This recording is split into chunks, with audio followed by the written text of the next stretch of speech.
Good morning. I'm so yeah. I'm sorry.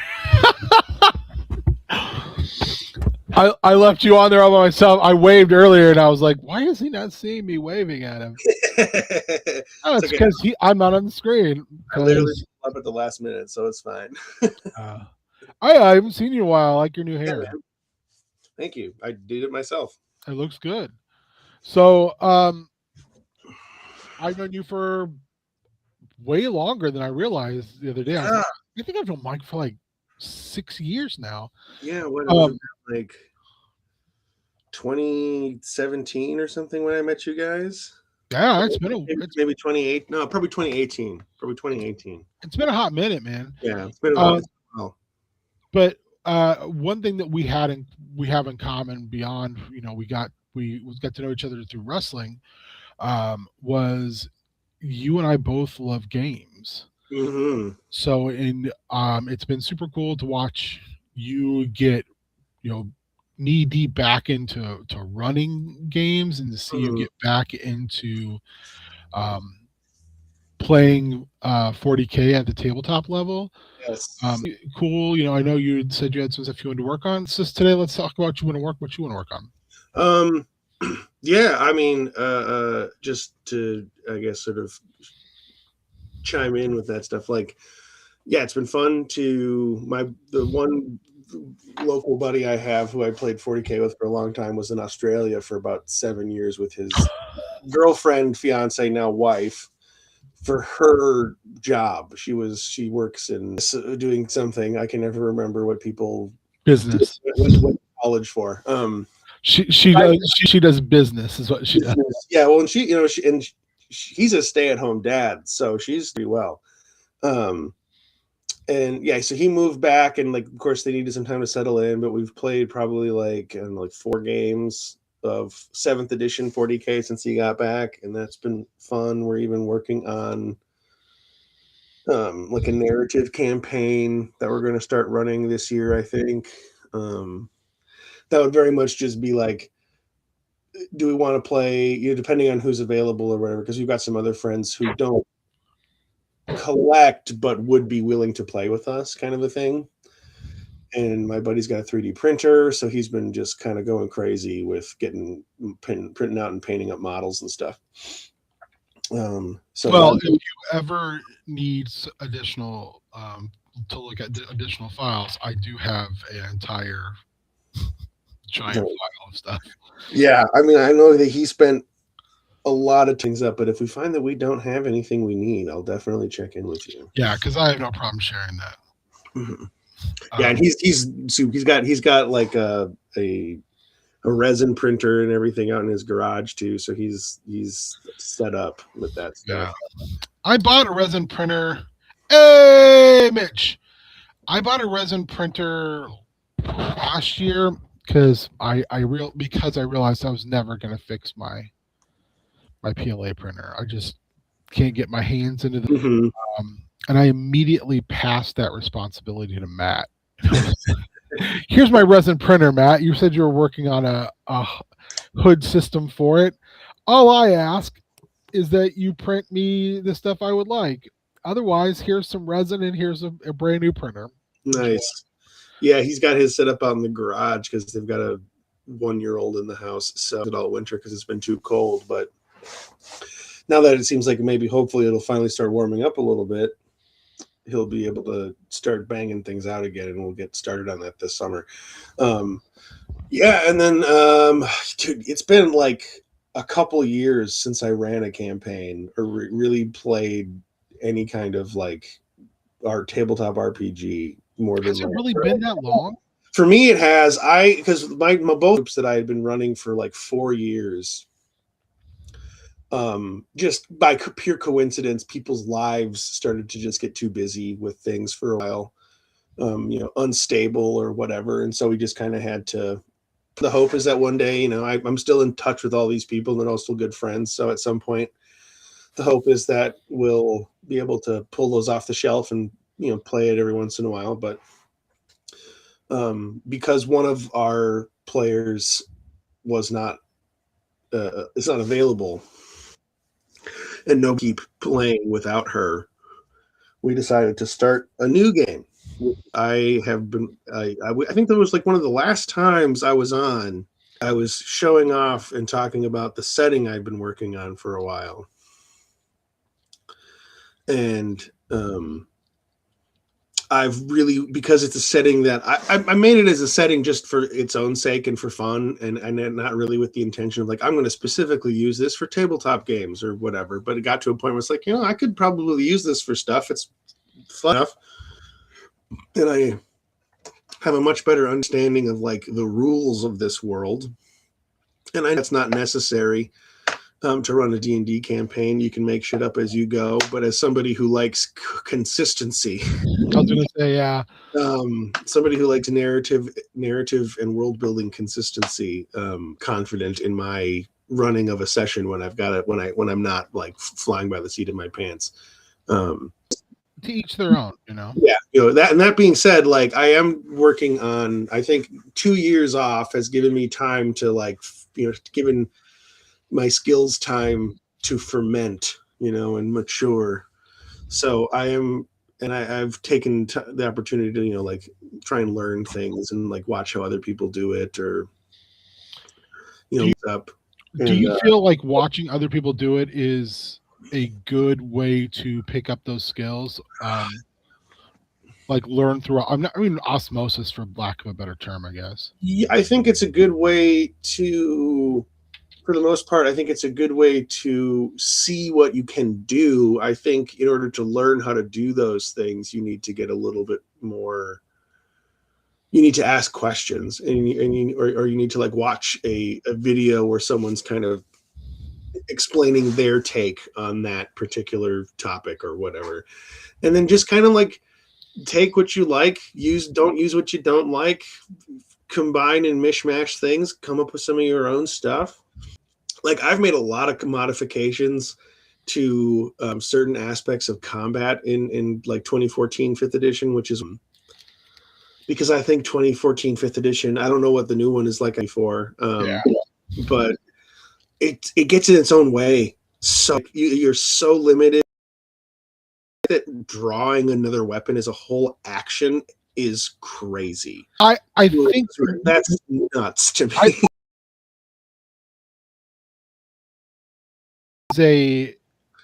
That to me, to old heads being like the OSR vibe in the most current D&D, and I think that Worst has been very willing to welcome back in the OSR community. It's your game. You put in what you want, and I just don't. Yeah, for me, I'm like I'm not playing it down in gritty game. I'm playing like a heroic. If I'm running D&D, we're playing high ranges of like horror and stuff. I don't need a down in gritty, dirty game where it does need. You need an action to unhook the latch on your scabbard, to quick pull your sword, to ready for combat. That's just Yeah, I mean, like even like if you think of like even that is crazy. It just feels like it's, as someone who was basically brand new to playing like rules as written in 2014 5th edition. It always felt to me like it was the developers going like, well, we can't let the players get too carried away. And it's like, no, let them get carried away. That's the fun part. I always look at like your characters in D&D, it should be like D&D wushu. Your characters can already jump straight up. So right. They should be able to do like they're and I kind of like my process when I think about that now has to taking a couple of other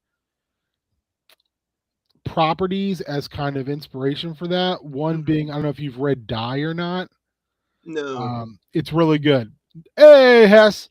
Die is by Kieran Gillen, and the premise is these characters get pulled into, they got stuck basically as kids, and their world is a 20-sided dice, and each facet of the dice is like a different subworld. Interesting. They got lost there, and people thought they got kidnapped. They all came back except for one, and the one who stayed was the one who was running the game. As adults, they get pulled back in, and the guy they left behind is now all fucked up. And it's the first story is them trying to get out of die. But like when you get to die, like you have to pick your class. And like one of them is called God Caller, where you literally just make deals with gods. And they'll offer you alternative deals to like another god, but none of those deals. Yeah, some warlock shit. Yeah, it very much warlock shit. But it's a very, very interesting world because everything has cost. Like everything you do is going to cost you. But at the same time, like there's no one like you. Like it's got that kind of apocalypse world. Like in apocalypse world, base apocalypse world, if you're the gunner, you are the gunner. No one else in the world is gunner. You are that archetype. When they talk about gunners, all the gunners look at it and go, oh, that guy's the gunner. Yeah. And Die's kind of got that feel too. So I kind of feel like even at first level, your characters should be like folk heroes. They should be doing things and being people that is like beyond the normal abilities for most people. If everyone is running around at third level, then what's the point of being a first level character? The way I kind of look at that is like a level 1 character is like so like sort of, I guess like a real world equivalent would be like a college athlete level of like really better than the vast majority of people, but you still have a lot to learn, and there's still a lot of room for experience to be gained, pun not intended. And then like once you get up to like level, I feel like level 5, we're getting into like, okay, now you're like an Olympian, like you are the best, like real people. Yeah, you're as good as a normal human can be at something. Did you ever play the Fast Rip Marvel game, the TSR Marvel role playing game? No. That's how they would define stuff. Like they would call a certain level of is like this is peak human level. Which is very like Marvel language. Yeah, if you're a true king, this is as good as you can get. Yeah, like this is the top. If you exceed this level, you are not a human being anymore. You have ceased being a normal human being. You are now.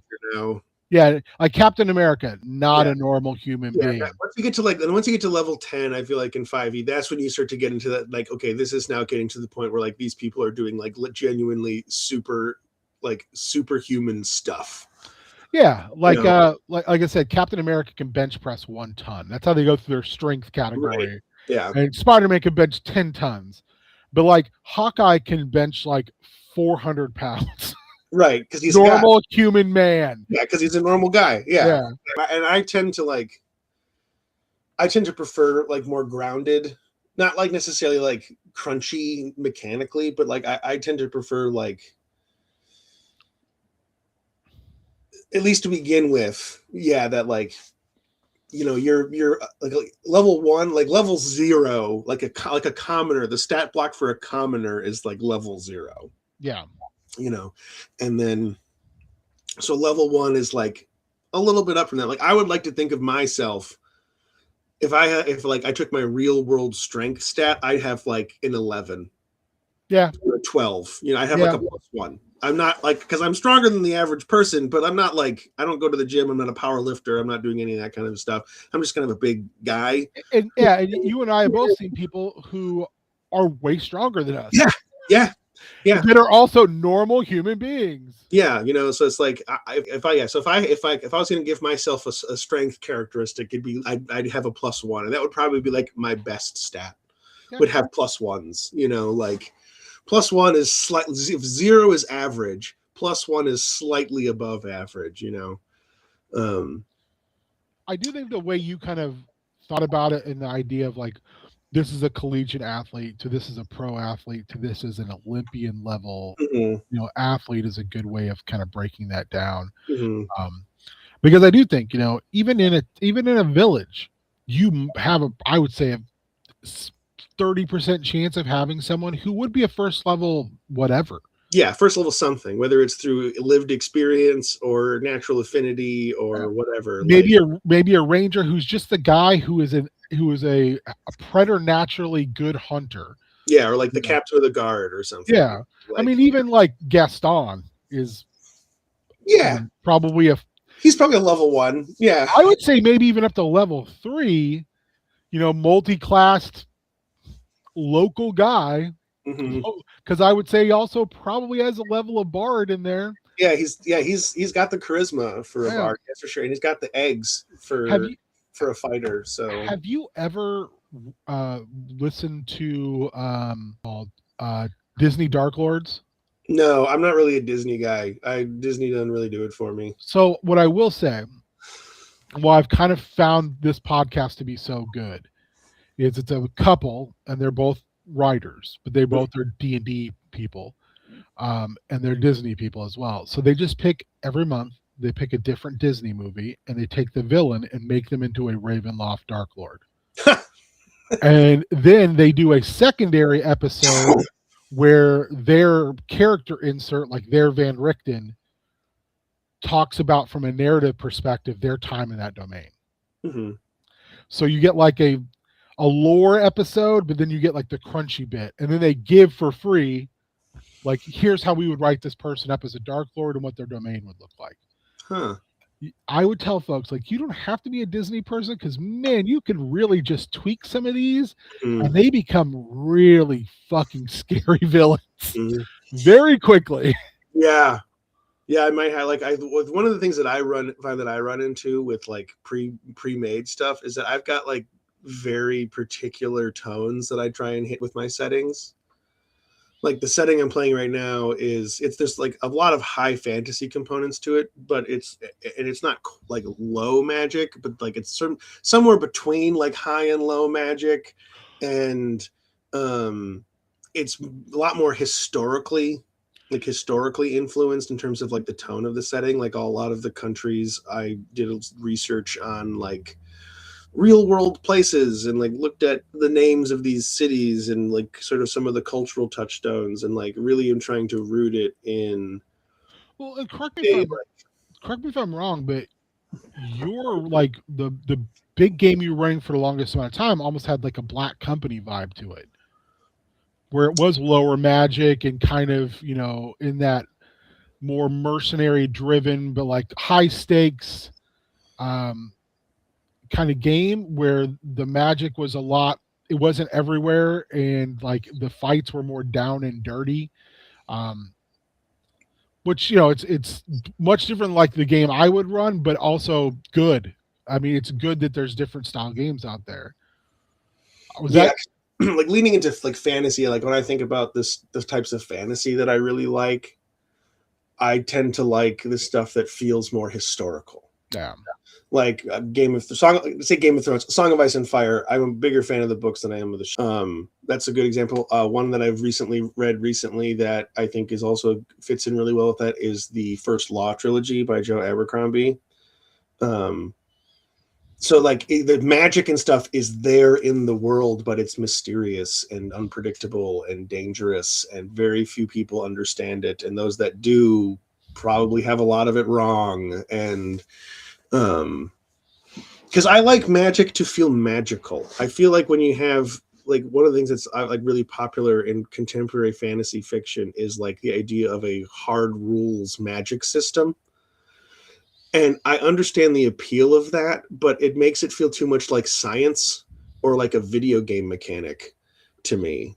And it kind of takes the magic out of magic. Like, okay, magic, I think magic was historically essentially just sort of it was a catch-all to explain the unexplainable, and so if you can explain it, is it really magic at that point, or is it like a natural force like physics or like gravity and that kind of a thing, which again, there's nothing really fundamentally wrong with that. It's just I am far more like, my games are far more Gonzo Kirby fantasy, where no, totally. And that, like, and playing in a game, I'm way more whatever people are putting on the table. When it comes to being a player in a game, I'm not like, oh, if it's not this thing, I don't like it. But for basically my whole life, been very interested in history. And another thing too is like, this is more, I guess, specifically with video games. I feel like fantasy aesthetic is so over designed these days. Yeah, I can see that. Like it's like people create characters to make a character design, not like a believable look. I think again, it depends upon what world it is you're playing. Absolutely. Absolutely. Hess is in the chat, or was in the chat, but that's a good example. I ran a game when we did their stream. Mm-hmm. The whole premise was the players thought they were in a fantasy world, and it turned out they were on a spaceship. It was just like the society had degraded to the point they were in a fantasy world because the technology was so beyond them. It was magic. Yeah, though the first law of, or one of the laws of science fiction, like any technology of sufficient level to be perceived as magic is basically magic. That kind of a thing. Yeah, which I'm a fan of that. I do like that concept. That's a very good. Again, as somebody who's really into like Warhammer 40K, that's a huge theme in that setting, especially with like the AdMech. Yeah, their whole thing is like, we're the tech priests and only we understand the workings of the ancients, and like, which I am getting ready to, I've mentioned it multiple times, our Star Wars game, I have decided to use the Pious Day, which is a area, there was 1,000 years in the, before even the High Republic, where this group of religious zealots got control of the Republic. And it was basically like it's Star Wars 40K. I've heard of that. I've done a super deep dive on it, but for a number of years, I played Star Wars: The Old Republic. I was in a role-playing guild, so I got very familiar with certain corners of the pre-Disney, like deep Star Wars lore, and that was one I never got super into, but it came across my desk, so to speak, a number of times, and that seems very interesting and very like. This does not feel like Star Wars at all, but let's see how it goes. And it was like 1,000 years of like humanistic crusades across the cosmos, and because until and the Jedi like leaving Coruscant and like going, yeah, we're out, except for an order that stayed called the Order of the Burning Gaze.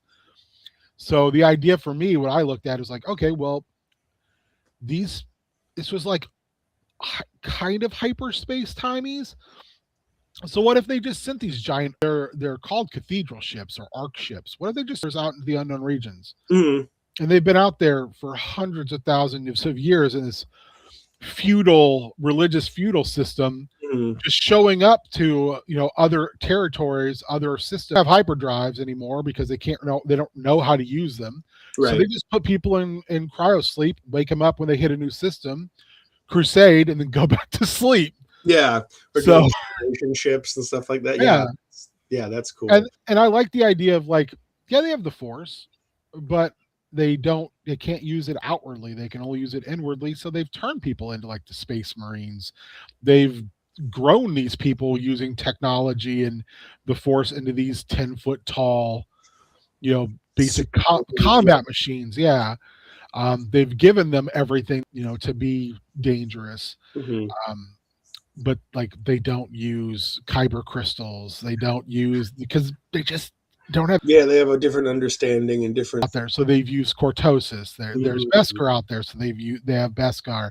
Yeah, there's things that they can find in the natural world very easily that they're like, oh yeah, we're going to use this. And it's kind of wandering around and going, hey, you're in the Empire or you're dead. Or showing up to like a mining planet and going, you're going to tithe half of your minerals to the Pious Day Empire, or gunboat diplomacy. Yeah, and it really is, and then they just get back on their ship and they leave. So like, yeah, it's crusading, exactly. It's crusade, yeah, that's very very 40K vibes. I like it. Yeah, that's not very long, but like I do at some point would really like to run one of the various 40K tabletop settings as a TTRPG, or sorry, I run one of the various 40K TTRPG systems as a game, because it's 40K was really like my first nerd love. It was like one of the first things I encountered and was just like instantly obsessed with.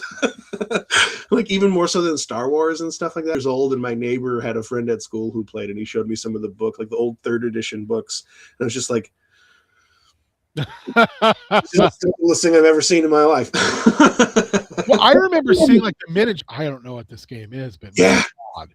Well, that's what I mean. Like I like looking at those old 3rd edition rule books, like the last of the old Hammer. Like I got into Warhammer in like 2002 or something. So like right at the tail end of like the old versions of the game, and right before 4th edition came out.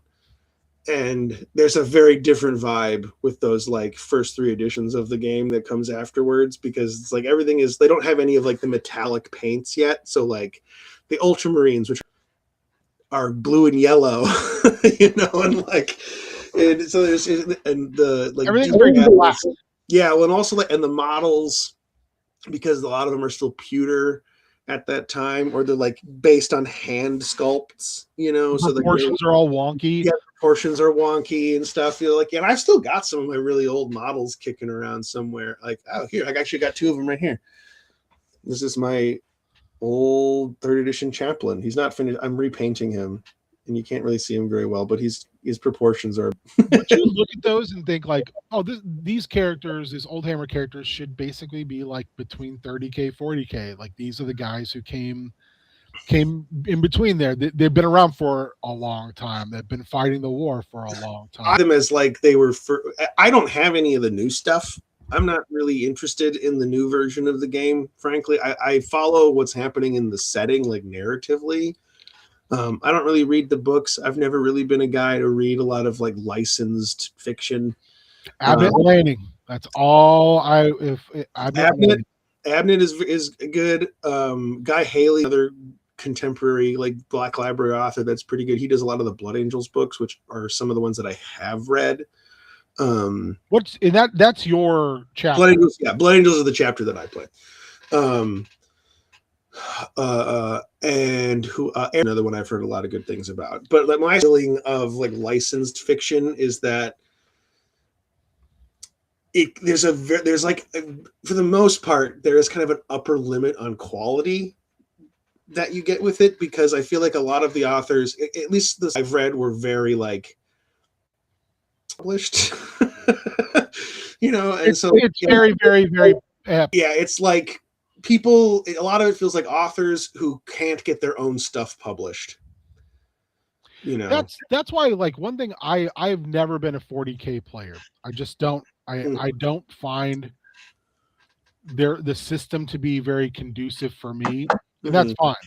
I will say that the lore is wildly fun to delve into. The lore is the hook. Like that's really what gets people into it. That when I started learning about the lore, that was the stuff for me when I was little 12-year-old Mike. That was like, this is the coolest thing I have ever seen in my life. I remember looking at a book on the Badab War at the library. Oh, dude, the Badab War. I don't think they knew it was a game book. I think they thought it was just a book. And, yeah. And just devouring that book in a single setting at the library. Dude, the Badab War book, that old, I've never had a physical copy of it, but I've looked through like PDFs of it, and the artwork and the colors and stuff. That is so like. It's written like a Ken Burns documentary, with inserts about like weaponry and like what you would have available to you. And I think when they wrote like that, it was just so impressive. And that, and as far as writers, like when I look at fiction like that, like I always tell people, like when it comes like Star Wars, Timothy Zahn, I like those books, but they're never been like my favorite. And like I have a weird enjoyment of Troy Denning books, probably because I read his D&D stuff when I was younger. But I do agree. I think that licensed books have a hard time of ever ever being as big as or being as instrumental in the settings, then they kind of like in its niche. Yeah, I mean, like with 40K, it seems like since they put out 8th edition in 2018, they've taken the Black Library stuff way more seriously because now there is like a narrative, like a progressing story. I think Whereas they've had to before, do that for though. years and years, it was like the story of the setting is permanently in like the 2 minutes to midnight. The end is on the horizon, and we're all just like we're all about to take the breath before the plunge. Like that was kind of where the setting was at for ages. I think they've had to. I know, and I think it was a good idea. I genuinely think that having a narrative is a good idea. I don't think there are some choices I think that I don't like personally, but whether or not that makes them bad or good decisions is not really relevant to me. I think that with games like Frostgrave and board games like Core Space and things like that, I think Games Workshop has had to move away from like a tactical game into more of a story at the table game, because those games are just narrative games. Well, I mean, like it's interesting that you say that because like that would be my ideal version of where the game would go, where like the game where the rules are designed to be narrative. But what has actually happened is because competitive 40K is more popular than ever, that has had the same knock-on effects that it has with a lot of video games that have competitive components, where like people constantly bitching about balance and stuff, and like I don't want to get into the nitty-gritty of like the rules changes because I want to talk about this D&D campaign that I'm here, but there's just some of the mechanical rules changes have been done so that it's easier to onboard new players, which I understand because 7th edition, having played a few games of it now, holy fucking buckets. Is it like there's so many things you have to look up in 7th edition, and so many more books you have to buy. Well, fortunately, I already had the 7th edition rule book, so I didn't actually have to buy anything because it was the last edition that came out before my friend moved. So and we'd never played with 7th edition, so but yeah, like so there's just some things about like the way the table functions. Like I think one of the best examples for me is in classic 40K pre 8th edition. A tactical squad is kind of modeled infantry platoon, where it's like you've got like 2 guys in the squad with like spec guy with a heavy weapon, and then you've got the sergeant, and so you've got this ability to like you can kind of counter a little bit of everything. In an old Space Marine squad of like if you have a full 10-man tactical squad, you'll have 7 Marines with bolters, a sergeant with a close combat weapon, a pistol of some kind, a heavy weapon guy, and a special weapon guy. And so you've got a little bit, you can kind of put up a fight against a little bit of everything. And then you can stack a scout squad of 4 on top of it. Or something like, or put them in a rhino or whatever. Yep. Like I played a lot of Dawn of War. Yeah, Dawn of War, the new one I think is going to be really promising. Dawn of War 4 looks really good. But what they have you do now is you can only take 1 weapon type per squad, and the squads are smaller. So it's like if you want to have yeah, it literally is a Suicide Squad. It's Magnificent 7 type stuff. Yeah. And and they've kind of kept some of that going, and now the characters that have lived, some of them now run entire planetary systems, and have to look at it from a differing perspective of like keeping secrets and things like that. Mm-hmm. And the Annihilation thing it's got to be like 10 years old now. But the Marvel's still feeding at the trough of what landing in I mean, I think it's probably older than that, because I was reading about that stuff when I was working at a machine shop when I was like 24 or 25. And I'll be 36 this year. So that was probably longer ago than that. Yeah, because they let Jonathan Hickman, he's another guy who I pretty much trust his writing. What arcs have I read all the way through, or most of? My first comic arc that I really got into was X-Men Apocalypse, because I had a neighbor. Like Age of Apocalypse? Age of Apocalypse, yes, Age of Apocalypse. Yeah, because I had a neighbor who was really into X-Men comics, and he let us borrow them. It's a really, really fun ride. It was really cool. It was very cool. That was really my first big exposure to comic books, was reading through Age of Apocalypse, because it would have been like the early 2000s, so the X-Men were still super popular. And and like the movies had been coming out and things like that. I started going back and because I do enjoy Jonathan Hickman stuff, like his whole Avengers run. Mhm. He just did a big space run that kind of reset the status quo, which is a lot of intrigue stuff, which I'm not sure if I fully like it or not, but it brought things like Planet Hulk and the Wakandan Space Empire, all the stuff to make it make sense. And he's written a lot of good stuff, but the big thing I think beyond Avengers and his run on Fantastic Four is he reset the status quo for mutants in his Krakoa era X-Men stuff, where all the mutants basically start their own nation and invite everybody back, and they figure out a way to basically resurrect mutants so they can just use them as, they can send like Cyclops on a mission, he can die and they can bring him right back. That's crazy. But they become scary, and because you see, like, I guess for lack of a better term, how unhuman they are, and how much of it, some of it is like they have a reason to be. But you see this quiet council of leadership made up of people like Charles Xavier, Magneto, Apocalypse, Mystique, and how they're Nightcrawler, because they're like want Kurt to make a mutant religion, because they're like human religion shouldn't apply to us. Hey, Mitch, I didn't know he went away. But it is a lot of high-minded stuff, but it also takes these characters, and I had said by the first kind of chapter, so to speak, I was like, why are the X-Men the villains of their own book?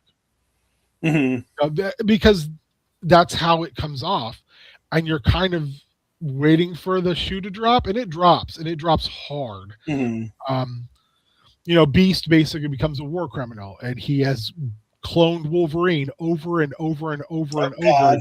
So he can just send him into Black Ops to die. He's also, because he can no longer trust anyone because he's gone so far off the reservation, he's cloned himself over and over and over and over again. Yeah. Beast, he's given every version of himself some type of genetic anomaly, so he's always better than the rest of them. They fucked that character up. Yeah, it's a Krakoan era, yeah. They fucked that character up so much that we have 3 beasts now. We have Dark Beast. We have didn't like the Beast from X-Men Age of Apocalypse? That's Dark yeah, Beast. Like he like squeaks out and like makes it through the weird like time thing. Yeah, I vaguely remember that from reading. We have Dark Beast. We have the Beast that from the Krakoan era, who they thought they killed. He just put his brain inside of a robot. So he's like a weird like robot guy now. And then we have Beast from the Krakoan era, I think kind of realized he was losing it. So he made a version of him from when he was on the Avengers and kept it like frozen. I think it's just like the failsafe.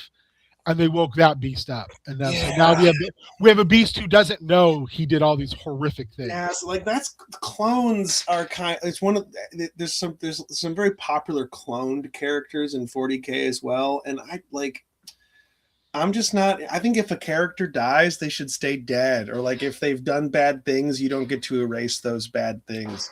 This I didn't know, Mitch. Thank you. Because like cloning is like one of those things where it's like time travel. Unless it's done very carefully, it kind of pulls me out of stuff because it's like it just feels so much like a sort of Deus Ex Machina sometimes. The way it's used. I think my favorite clone thing though is actually from D&D, which is Manchun. I'm not familiar with a lot of like the deep, long-standing D&D lore. I think one of the reasons my settings don't really mesh with some of the Manchun is worth at least looking at and possibly stealing. Manchun is a wizard, and he is very powerful, like Dr. Doom-esque wizard. So he makes all these clones of himself, and in D&D, you set it up to where if you die, you awaken a clone, right? Because you can't have yourself and a clone at the same time, because the clone feels the genetic need to kill anything that is them. So Manchun dies, and because the heroes were fucking with his stuff, all of his clones wake up at the same time, and this starts the Manchun War. So all these clones of this like Doctor Doom level wizard are just going around doing machinations to kill one another, adopting other identities, and also like being very distrustful of everyone else because they don't know, is this just another version of me? Yeah, which one of us is the real one? Which one of us is the clone? And it's such a cool idea that this is going on in the background of your game. Yeah. That when these conflicts take place, is this a real conflict or is this somebody that's like 30th level fucking with another 30th level person because they think they're a clone of them? Just high level wizards can really get away with a lot of shenanigans, and it doesn't feel unbelievable because that's kind of the thing about high level wizards, that they have their power is unbelievable. It's the whole Elminster, Mordenkainen, and I can't remember the third wizard, who once a year show up in someone's kitchen in I can't remember where TSR was located in Wisconsin, in this town in Wisconsin. They show up in this person's kitchen once a year to have a confab. Was it the only other big D&D wizard I'm familiar with? And a lot of my early D&D exposure was through Neverwinter Nights. So the only other big D&D wizard I'm familiar with is Halaster. I know there was Halaster. It was. I think it was Mordenkainen's from Greyhawk, Elminster's from Forgotten Realms. There's a third wizard, and I can't remember who he is.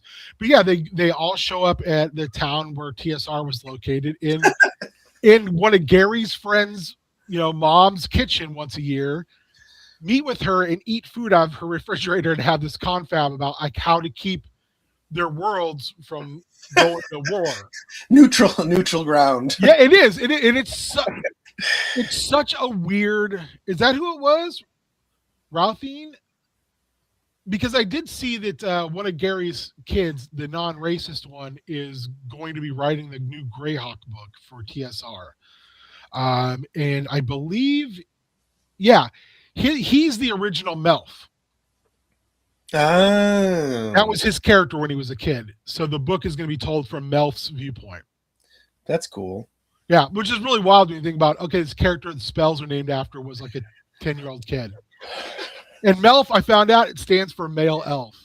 He couldn't come up with a name, so they just made what he was into the name of the character. That's funny. The way I kind of handle that with mice, because my worlds don't take place in like the greater D&D multiverse. Mm-hmm. I just kind of treat those name spells as like, oh, this is just like an old wizard from some other time who made this spell or whatever. But that's funny. Male elf. Male elf. Melf. He's a total Melf. Hey, he's a total Melf. Let's see. So, let's get back to what we originally were going to talk about. We're catching up. It's been a while. It's good to talk to you. I haven't talked to you in a long time. Yeah, it's been a minute. I've just, haven't been doing a lot of tabletop stuff, and I've been was going to school for a while and things like that. So, just kind of life was doing other things. As it does. By the stuff you've shown in the Discord that you were working on is absolutely gorgeous. Yeah, I will say a lot of that stuff I've done. Like I'm the apprentice, so like I am not doing a lot of the really complicated things, but I am I'm helping out where my employers feel I have the where it's appropriate for me to do so. That's such a good picture, Mitch. Thank you so much. You can put that in the prep school Discord if you'd like, because it's really good. Mitch found a picture of the confab. There's another one out there too, Mitch, that's painted, and it's got like Elminster pulling like a rotisserie chicken out of a refrigerator. Excellent, that's good. I love the idea of because Elminster is always fucking hungry. Yeah, it's a weird thing, and then Mordenkainen is always just like, I'm above all of this. I'm the ultimate arbitrator of neutrality. Like, I'm not doing this with you. I get a book. So the things that I have on the docket for that, I think big things I still need to figure out are, and I had this list. So one thing I want to do is I hate the way that D&D does money. Gold, and it's both gold being as way more common than it actually should be. And also the sheer number of coins that people have to fucking carry around. One thing I really liked about Beyond the Wall is that it's a silver primary economic system, and everything costs less, so the coins are worth more. See, though, Mitch, I don't like Electrum or Platinum. Those are too high fantasy and a little too silly for me personally. So I like to just stick to copper, silver, and gold. Because anything above that just feels for my settings, it gets a little too high fantasy. Like, I don't have magic shops in my settings. You can't buy or sell magic items. That's just not part of the economy. It's understandable. I know that, like, that can get really, I think magic shops, like, I have to be really careful with that. Mm-hmm. I do like to do that. Like, Cassandra's players have gone so far right now. They live in a magic house that they took over by solving a murder mystery. And that wouldn't. Now they want to do a garage sale and just sell magic items. Yeah, so like you wouldn't be able to do that in my settings, because my settings are they're meant to feel like a historical setting as opposed to like a pure high fantasy setting. There's obviously high fantasy elements to the settings, but with Chaos Scar right now, I've tried to go more to everything has a value depending on where you are. So if you go to when we last played, they were at a place, and a lot of the like money was just kind of useless, but people wanted this thing. I can't remember what it was, but they like this was what was worth something. They were like, well, why am I going to take coins? The governments around here change so often, it doesn't matter. Mm-hmm. None of the iron is valuable here. Mm-hmm. Steel is valuable here. So it's like a material trade. Gold. I don't give a shit about gold. Mm-hmm. Yeah, I'm honestly like a lot of the gold, silver, and copper stuff is really just like a world building thing. Really, it's like the world that because the setting is like high feudal. Okay. You think like late Middle Ages, like 1400s. So we've still got guys running around with plate armor, but like guns are kind of starting to make their very, very earliest appearances. Have you ever looked at the books for Red Steel, which was a Mystarum? No, I guess I have not really done a proper deep dive into all the different. That's a great kind of, that's where they're at. They also use, I think you're right, I think it was Dalamar, Mitch. They use like a currency that's like from the New World, but that guns have just started to enter the picture, and that they've become a complete game changer as far as how combat works. Oh yeah, I mean that's how I want to treat them in this set. Like the players are not going to encounter people with firearms very often, but when they do, it's terrifying. Yeah, like because I even found some really cool modified rules for firearms. That make them, I think, more fun and more attractive to play as or to play with. But I mean, I was like early in Europe, anyways. Very early use of firearms was mostly like cannons and stuff. So, it'll be one of those things where like, and it's not going to be like exactly accurate, of course. Like, I'm not going to have people running around with like wheel lock rifles that they have to put on stands and things like that, because that just stops being gunfire. Well, that's actually, it's funny that you say that, because I'm one of the others. So yeah, money is something that like if you've got none of the stuff I found online about like taking 5e and making it a silver primary system works well for me, because primarily what I see happening is like the silver standard, what people do, where they take the gold cost, convert it to silver, they change it to silver, and then multiply it by 10. But that still leaves the problem of having a bazillion fucking coins. Yeah, and it's so weird because players can roll into a town and they can destroy the economy. Right. Like instantly. Like, the way that I liked with Beyond the Wall, one of the things I really liked about it was the way it did like money and stuff, is everything is silver. It's like silver and copper, and gold is then treated as like a very high end reward. Oh. for stuff. And I think that's great. So maybe I'll find a way where I can just kind of take some of the stuff from Beyond the Wall and kind of approximate it in 5e. But like looking online, I haven't really found anything that I think satisfies me. Well, I think too, Beyond the Wall, it is a 5e just variant. Yes, it is compatible with 5e. Yeah. And one thing I really, really like about it is there is a lot of stuff in there. Like you were talking about not enjoying like the origin story thing where you I like the collaborative component of it. I just don't not like just not the it has to be in like a little town or something. Yeah. Like I see one thing I really love about it though is like you said, there's other things going on in the world, and if you don't address them, they keep moving. Yeah, like that track system of escalation of other things that are happening in the world. I think that everybody who runs should at least have an idea about that. That the world should keep moving on, that the players, the game doesn't go on pause just because the players aren't there. Right. Yeah. People don't. It's not like a video game where people aren't the characters render in when you get close enough. Yeah. Yeah. Like it's like no, they're still moving in the background, and they're why people probably not even aware of the players doing what they're doing. So it's like.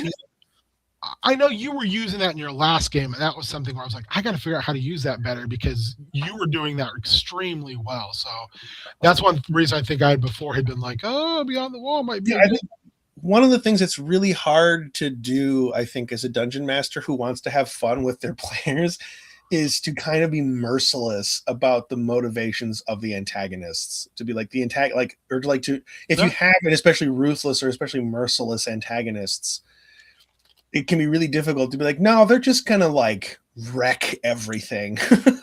Because that should. Yeah, but it can be tough when you're playing with your friends, right? Because like to be like, they just did all this stuff in like the last 3 sessions were all this hard work, and like, but because of the choices they've made, that's given this other group of people an opportunity to do their thing, and now that's going to have kind of fucked things up, and like, but that's the story. Like that's what people are. What I am going into this campaign trying to remind myself of, and I've been very clear about this stuff with my players too, that like one of the inspirations for this setting was to some extent the tone of like the Soulsborne games, Dark Souls, Bloodborne, Elden Ring. And so I went out and found a like $5 module that adds some Souls-like mechanics. I think I've seen those floating around lately. There's been a lot. There's probably different versions of the one I found was just from Kobold Press. And they do great stuff. Yeah, it was like $3.99 or something on TTRP drive-through. Or drive-through RPG or whatever the hell the website's called. I can never remember. It changes. It's been changing a little bit lately too. But so like they're gonna die. The players are gonna die quite a bit. And so the challenge was to then like, but still make death scary. Yeah. Like there's no resurrection magic, which mostly because it's mechanically redundant. It's not necessary, but also in the setting, if you're dead, you're dead. If you're a regular going forward playing campaigns in this setting where the characters are not these like immortal, or like immortal's not quite the right term because they do die. They come back to life though, but they're not undead. So it's, I don't really know what the term is for it. You could make it so like they either only have so many opportunities to do this, or it could also be something the effect of like you lose levels. What I've got working, and I've told my players to like some of this stuff subject to change maybe. So if we find that it's not working very well, we will modify it or alter it in some way. But there's going to be a series of things that will or can happen. The first thing is when you come back to life, and this will be a case-by-case thing. I'm not going to write any mechanical like rules for this, but if I feel like the way in which you were killed was violent and gruesome enough and like inflicted, like if you took a shitload of damage for your like the death blow, you're going to be missing something when you come back. Like if you get your head caved in by a warhammer and by a strike that does like 30 points of damage, you're going to come back with only one eye. Yeah, you should take a charisma loss for that. Yeah, or like I think with missing an eye, like that's going to be like a temporary disadvantage on like all attack rolls until you spend time training. You could with one eye. you could find, I'm sure it's out there, some type of chart. I mean, you could probably even use like an old Nordenheim chart or something to that degree, where it's like you're going to roll on this table, for like, let's say you got a leg cut off, you bled out. Okay, well, you come back and your leg is all fucked up. Is it going to be something against your attack speed or your attack skill? Is it going to be a reduced dexterity? Is it going to be reduced charisma because now you've got a mangled leg? You're going to take some type of loss for this. Yeah, like the way I think about it, a good way, an example that I've been providing to my players who are familiar with it is Beric Dondarrion from A Song of Ice and Fire or Game of Thrones. When he's killed, he dies in battle. Mm-hmm. His red priest Thoros of Myr gives him the kiss of life, which is basically breathing in like fire magic into Beric's body. It brings him back to life, but he's carrying the scars of the things that killed him. And like every time he comes back, he loses a few more memories and kind of starts to lose himself a little bit. So like he's coming back, but he's never coming back whole. He's missing more of himself every time. So that's kind of the way I want to play this. So like there's potential injuries, but also you'll make a saving throw. You might have exhaustion for 24 hours. Have you looked at revenants as a race? No, so races are a thing that are really, really restricted in my setting. Well, I mean, it's like a sub race. You can be any race, but if you die and come back, one of the things you can come back as is a revenant. And one of the things about revenants is you have one very specific thing you want to complete. One thing I will say too about this setting is that, or the characters, they're not undead.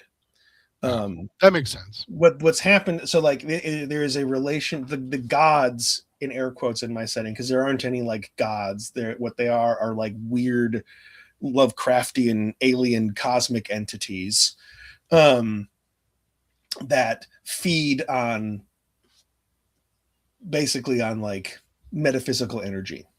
Okay. And so what happens with them and why they and because nobody knows about this. All the people in the world perceive that there are deities and things like that. This is like one of the secrets of the setting, that like the gods are actually horrifying aliens. They don't care about you. Unknowable, horrifying aliens. And what happens is like in order to like feed off of this like metaphysical, spiritual energy, however you want to think about it, they become they sort of like in a parasitic way latch on to like concepts. And eventually over time they've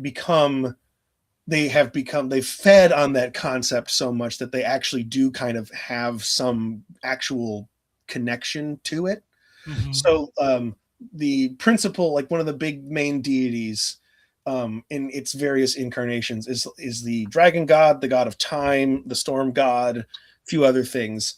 And it is the time in the rules of this setting is the only thing that has power over death. Okay. And so when time would be like your primary deity then. Yeah, well, you're right. He's this is one of the primary deities of the setting. And it, when it's creating these perpetuals, these people who are. That's a what 40K term, isn't it? Yeah, it's a 40K term because it's a good one and it works for what these guys. It is a really good term. I love it. It's a different like where the perpetuals just like.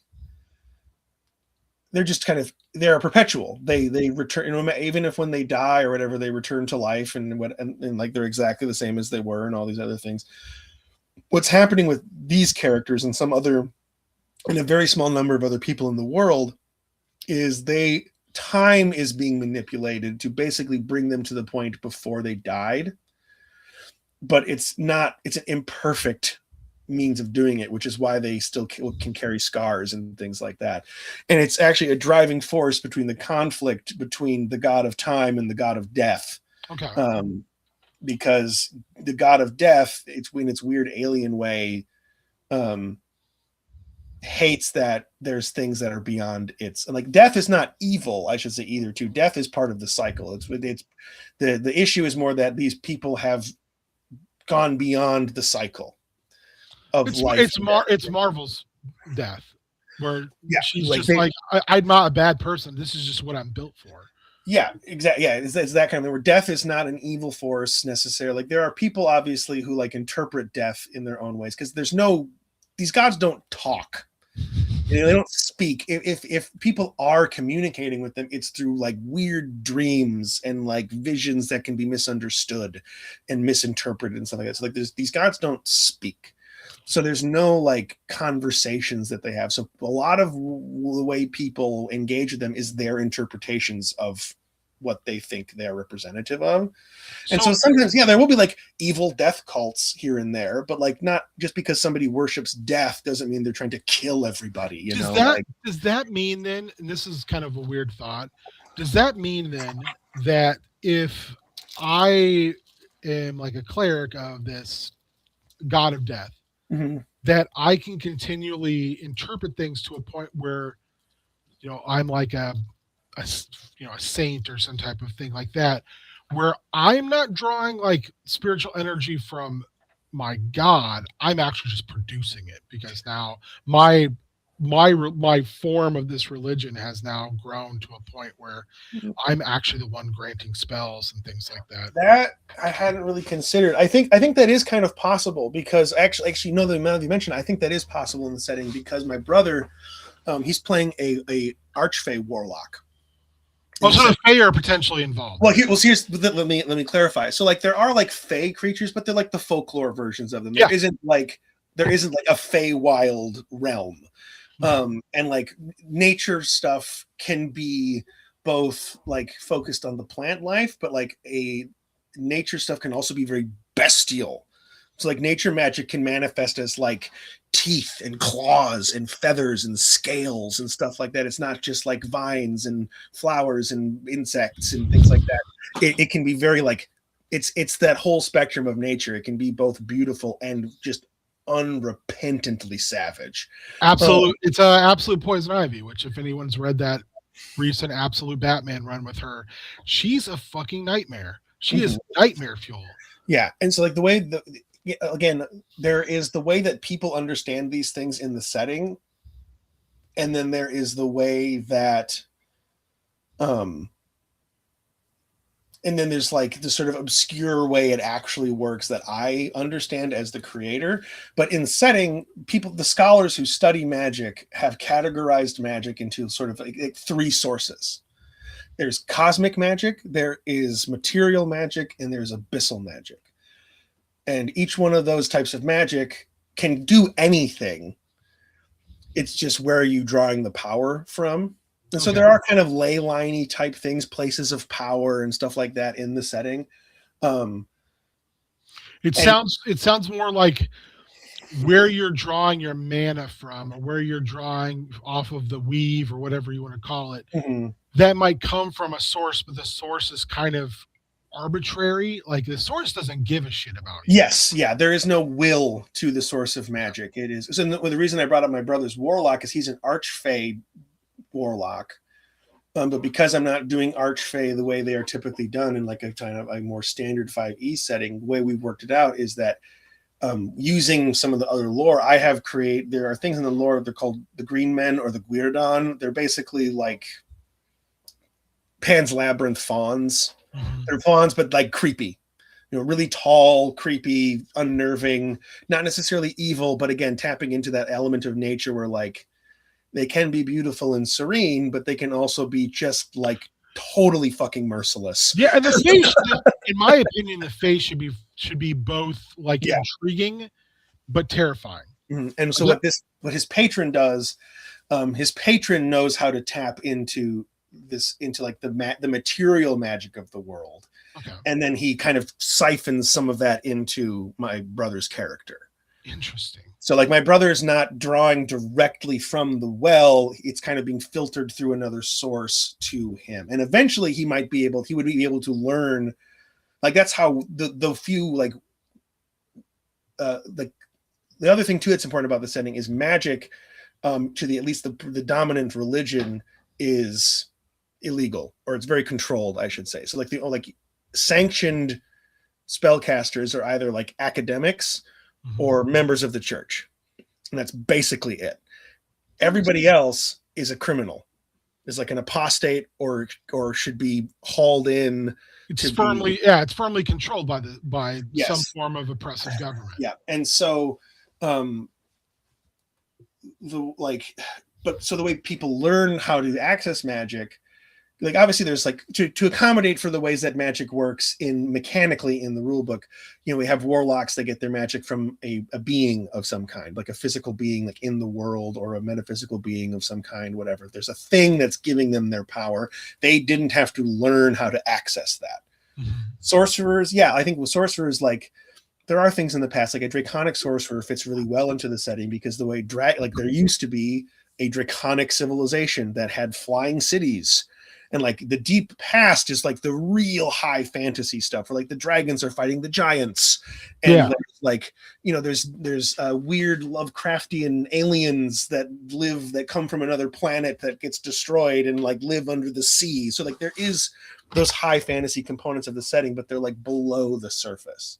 You've got to dig to find them. And so, like, you're not going to go and find this at first level or third. Right, level. like a draconic bloodline sorcerer would fit perfectly in this setting, because there's actually a whole sub race of humans called the Tenyari that believe they are the descendants of dragons. And like there's no elves or dwarves. Everyone is a type of human. And there's human subspecies, and you'd only really be able to. I don't like the word subspecies. But like it's like the way that there were Homo sapiens and Neanderthals. Mm-hmm. That's kind of the distinction. It's like side by side, you can kind of tell them apart, but like they're very similar. Yeah. And so like you go out into, I've got a type of people that are kind of a bit of my stand-in for Goliaths, called the Yo-Deer. Most people in the world, if they run into a Yo-Deer, they're just going to think that's a really tall guy. That's a big guy. Yeah. Like that's basically how, unless they're living in like communities of these people, it's very hard to tell that there's a difference between any of these people at all. That's a MILF over there. Right, exactly. I've got like there's Coidwin, who are the like kind of my sort of elfy stand-ins, where like they basically look like a normal human. They might have yellow eyes, and that would be like the only sort of visual distinctive marker to mark them out as being different. Did you ever look at the Birthright setting? No. So Birthright is a second edition setting. It came out towards the end of second edition. Mm-hmm. And while there are other races in it, there's not very many. I think it's just halflings. Mm-hmm. But the whole idea is that the gods fought a huge war on the surface of the planet. Their human followers came to the battlefield, and all the gods died. And then their blood spilt out over the battlefield, and humans became infected with that blood. So they basically became like Highlanders. So if I go out and fight another blooded person, if I kill them, I take their power. Huh. But like there is like a Shadowfell. It was like, I think it might be the first time the word Shadowfell is used in D&D. But like if I'm a human and I go in there, I ain't coming back because I can't figure out my way. But halflings have this weird innate ability to walk between worlds. Interesting. So there's monsters in this game, right?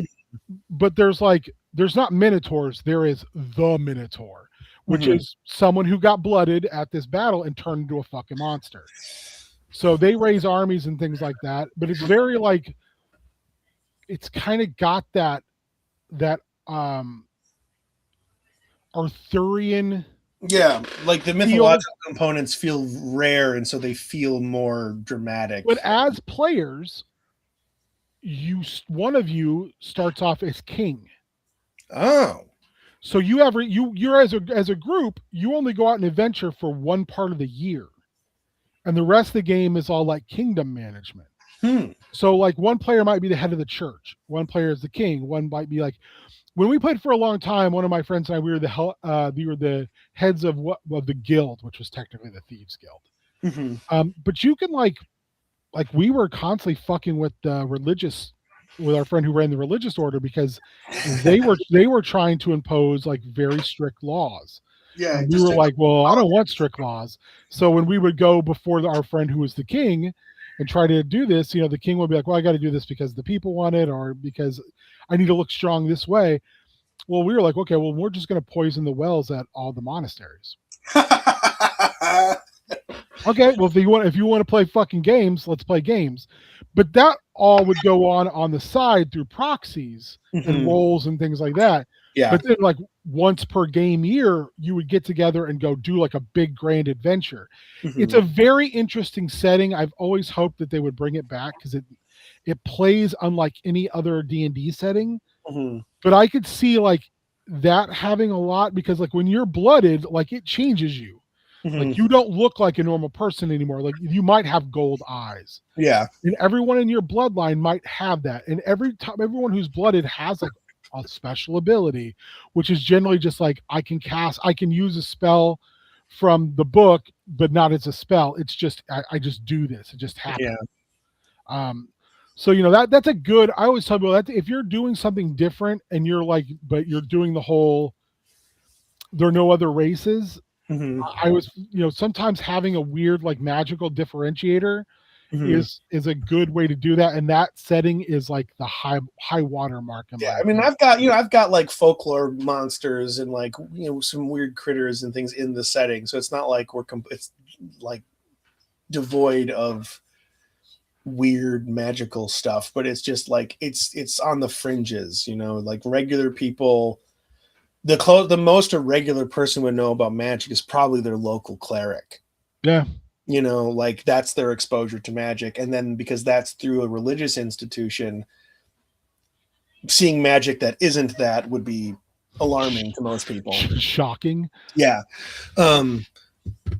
But yeah, like there's yeah, so there was the coin thing.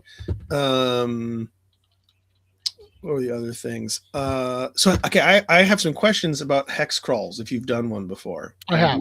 Okay. Because I have not done one before. I've never played in one, so it's a completely new thing for me. I've got some ideas. There's a guy on YouTube whose channel is called The Mystic Arts, who I think is a really great channel. Yeah. And he had a video talking about hex crawls where the way he runs hex crawls is each hex is 3 miles, because in the real world, a human being standing in an area with relatively little obstruction can see for about 3 miles before the curvature of the earth takes over. And the reason you do 3 miles is so that when you have your player characters standing in the middle of a hex, they can see into all of the neighboring hexes. Okay. Yeah, So I like that. That's interesting. They get a little bit of a preview of like the terrain in the nearby hex. So rather than it being like kind of a guessing game of like, well, we know we've got to go north to a forest, but north is all this enormous space. There could be a forest anywhere in there. Like this will kind of like, oh, we can see that there's some trees in the next hex over. Maybe that's the forest we're looking for. So they can go and kind of do that, and it helps keep them able to kind of plan their next step rather than having to take shots in the dark. That makes a lot of sense. Yeah, which I think is a really great idea. The main thing that I have been struggling with though is like, what is the process by which you like fill out my version of the map, like putting down those points of interest, and like, do I put stuff down on my version of the map as I need to? Or do I have like a handful of them already on the map? What's the best way to go about doing that so that I'm like leaving it open enough to be able to adjust to player choices, but also having an idea of like where the important shit is in the world. That's the thing that I've mostly been struggling with. It's like, what's the best way to fill out a hex crawl map for a tabletop game? Because I don't want to just start putting down like, oh, here's a cave here, here's a cave here, here's a cave here. I'll figure out what these are later, because that feels like that's going to get messy and overwhelming very quickly. I think by points of interest. So, like with like Chaos Scar, right? Mm-hmm. It's kind of got a little bit of a hex crawliness Yeah, to it. yeah. So all I did was I just placed down where things made sense. Like, this is where oh god, all of a sudden I can't think of Big Goliath Wizard's name. Where his old keep was. Right. It needed to be close to the King's Wall, and it needed to be where the road split. Really, the terrain didn't matter as much. as where the building was. It was the first adventure, so it needed to be close. So I started to think about it like very abstractly with like locations, because it went from more of a West Marches style thing to more of a, I would call like that game now is a POI game. It's a point of interest game. It's like, where do the players need to go? And the journey isn't as important as the destination. But I think if you're looking at it, inversing it, and the journey is as important and as potentially dangerous as the destination is, then I think it's a matter of, okay, what is the POI they're going to? What does, like, once I have, like, I know it's going to be like a bell tower, right? Right. Is the bell tower, what's the environment that makes the most sense for the bell tower? Is it going to be like in a forest? Is it overgrown? Is it like standing in a desolate field? Like, what's the encounters I'm thinking about? Because if it's going to be like undead, then I'm going to stick it in the middle of a field where everything's like going fallow, and there's going to be a little town next to it that's everything's dead, and it's going to be, you will be able to see that from far away because it's just like it's like just a discolored spot. Yeah, but if it's like it's been overrun by goblins, I'm going to put it in the woods. You're just starting to think about it that way, and then building out from there, because I'm going to guess you've got like major points. Yeah, I've already trying to figure out like the minor, like the mini adventures. Yeah, like what I literally did is I went into Incarnate, took my world map. There's a feature in Incarnate where you can copy just a portion of the map. I took that, put that into Arkenforge, which is where I make my battle maps. Oh, nice. Set the Arkenforge grid to hexes, and then just kind of followed the like natural environment, like the lakes and the borders of the mountains, the way those are, and just like put in. I found like a free pack, or it was like $2 or something online of like hex tiles. That I could, by manipulating a little bit, I got them to fit exactly into the hexes, and I can use the built-in snap command so that they all actually line up really nicely. Oh, nice. That was the thing I was worried about, is like, do I have tiles for this? Are there tiles that I can find that will work in Arkenforge? And I was able, and they don't work exactly the way I would have liked them to, but I have made it work. And I've already got, like the big towns that are on there. I've got, the big, like the natural features are obviously already on the world map and stuff like that. So I guess my uncertainty came about from like, well, how many locations should I already have on the map, or just have none beyond the important ones and put them down as like I need to for stuff. And I think it depends on how your process is. Like, we played Star Wars Friday night for his first time in like a year. My prep thought we were here, but really we were here. Sure. So like, I don't mind just going with that, right? If you guys would do something in Chaos Guard that I was ill prepared for, I would just be like, well, fuck it, we'll just make it up as we go. But like, I always have like an overarching, like, here's where I would like to see it go. But if it doesn't go there, then I can figure out, like, I just generally have a lot of weird stuff in my head where I can just go, okay, well, you didn't go where I wanted you to go there, but like a flow chart kind of this way. Yeah. So like, I've always wanted to do this. So that's what's over there. Okay. But I think like having a destination, and then I think one of the biggest things to remember is what's going to be fun for you, because as DMs, we're facilitating all the time.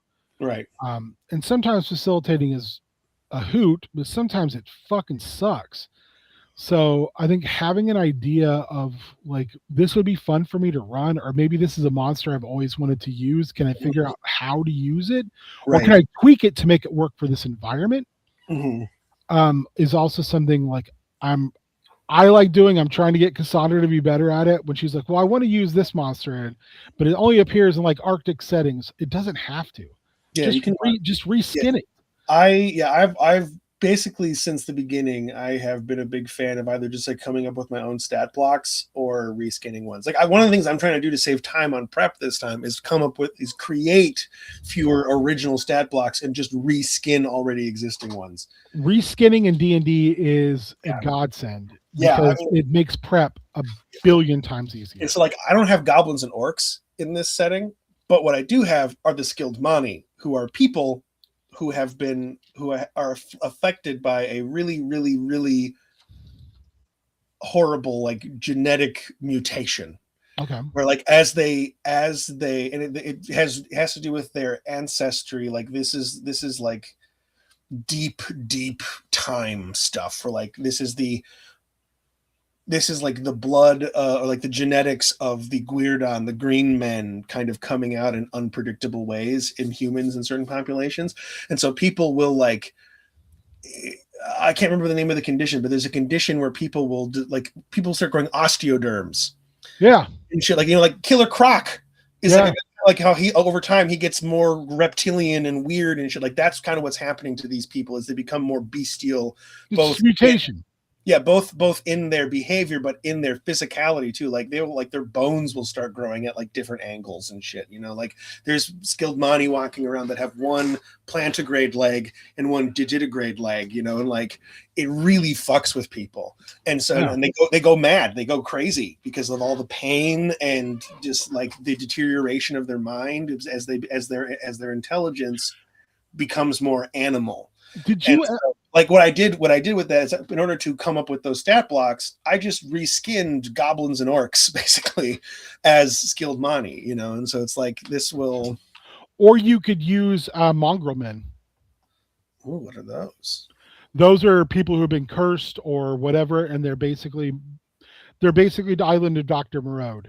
Oh, you see, I in my first 5e setting, I have a whole like species called the Beastborn that are people that it like the beginnings. It's sort of the idea of how they were created comes from Warhammer Fantasy. Mm-hmm. Like at the dawn of time Warhammer Fantasy, there was like the Chaos Wastes, and like when the Chaos Wastes were closed, that ejected a bunch of energy, and that energy touched a number of humans, and that created the Beastmen.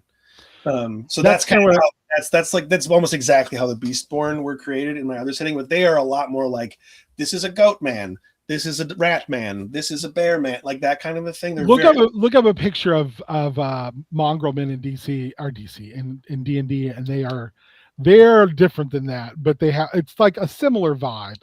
But one thing I would say about that too is I would look at the old oh gosh, I think it's one of the original or one of the early editions of Warhammer Fantasy, because they also had like really good ideas on how to put that into your game. I can't remember what edition it is. One of those early. It's the edition that has the what the hell's the dwarves with the mohawks? That Gotrek is. Warhammer Fantasy. Oh, Slayer. Yeah, a Slayer. It has them on the front of the book, like, and they're fighting. We played Warhammer Fantasy for probably a good 6 months in college, and it is fucking brutal. But it's super fun, and you start off with jobs like you're a rat catcher. That's like your first job. You don't become a warrior or anything like that for a while. You're just a normal ass dude doing normal ass shit in the Warhammer world. Look up the inspiration for this sort of as look of the skilled Mani are the misbegotten from Elden Ring. Okay, yeah, I know what you're talking about. That's like they're not exactly like that, but it's that way where it's very like haphazard. Like some of them have wings, some of them have claws, some of them look like lions. Like it's that kind of thing. Where like no two skilled Mani look the same. Which is like, again very very mongrel men. Yes, yeah. So like, which is cool. It would give you an extra stat block to play with if you were like, oh, I can do this.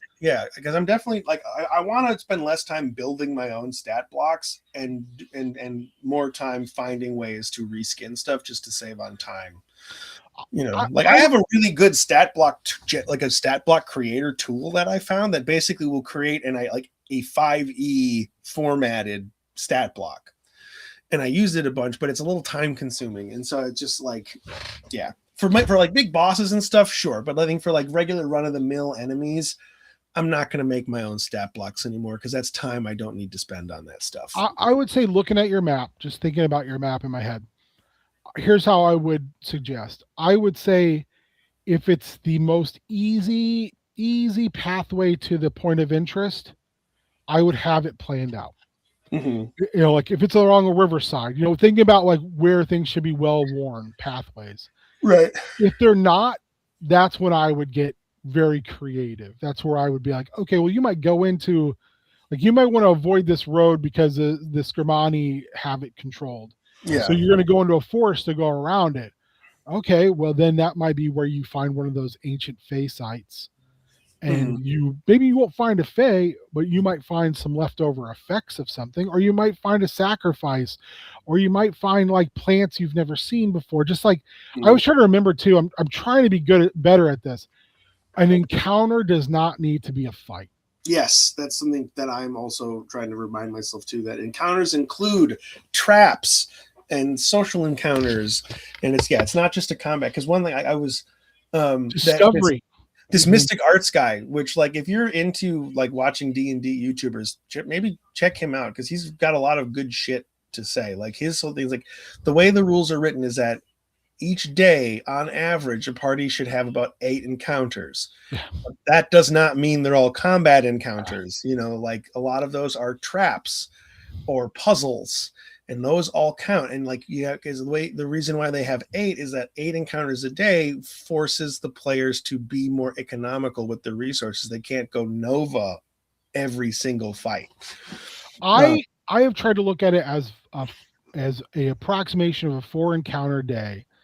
And I have instead looked at my fights as being like, I need to make sure, whether it's a social encounter or whether it's a combat encounter or a trap encounter or whatever, I need to make you spend. Yes. You need to spend, and you need to figure out, like, is this a now or is this going to be a then expenditure? But I have found for me, 4 encounters is about right. I can see somebody who runs a much more organized game looking at it as an 8 encounter a day. Definitely. I just don't run my games are not tight enough to do that. Yeah, Dottie, the guy who is the sort of face on that channel, he's like a very organized dude. Like he's got spreadsheets and stuff. So that makes sense. I kind of look at it as like, not that I'm a casual, but like in a way, yeah. I don't run like you want to do what's fun for you. Yeah, like we run a stream, but like I could give a shit if somebody watches. Yeah, it's just for fun. It's because we eventually will use the stream to raise money once or twice a year. Right. So yeah, I think you have to kind of figure out what your plan is as far as that goes. And then like I've tried to explain, like both here and then like just talking to Cassandra a lot, is like you should prep if you're going to do something that's wide open, because she's using job board now. She's like we did early on in Chaos Scar. It was like, here's a job board. What do you want to do?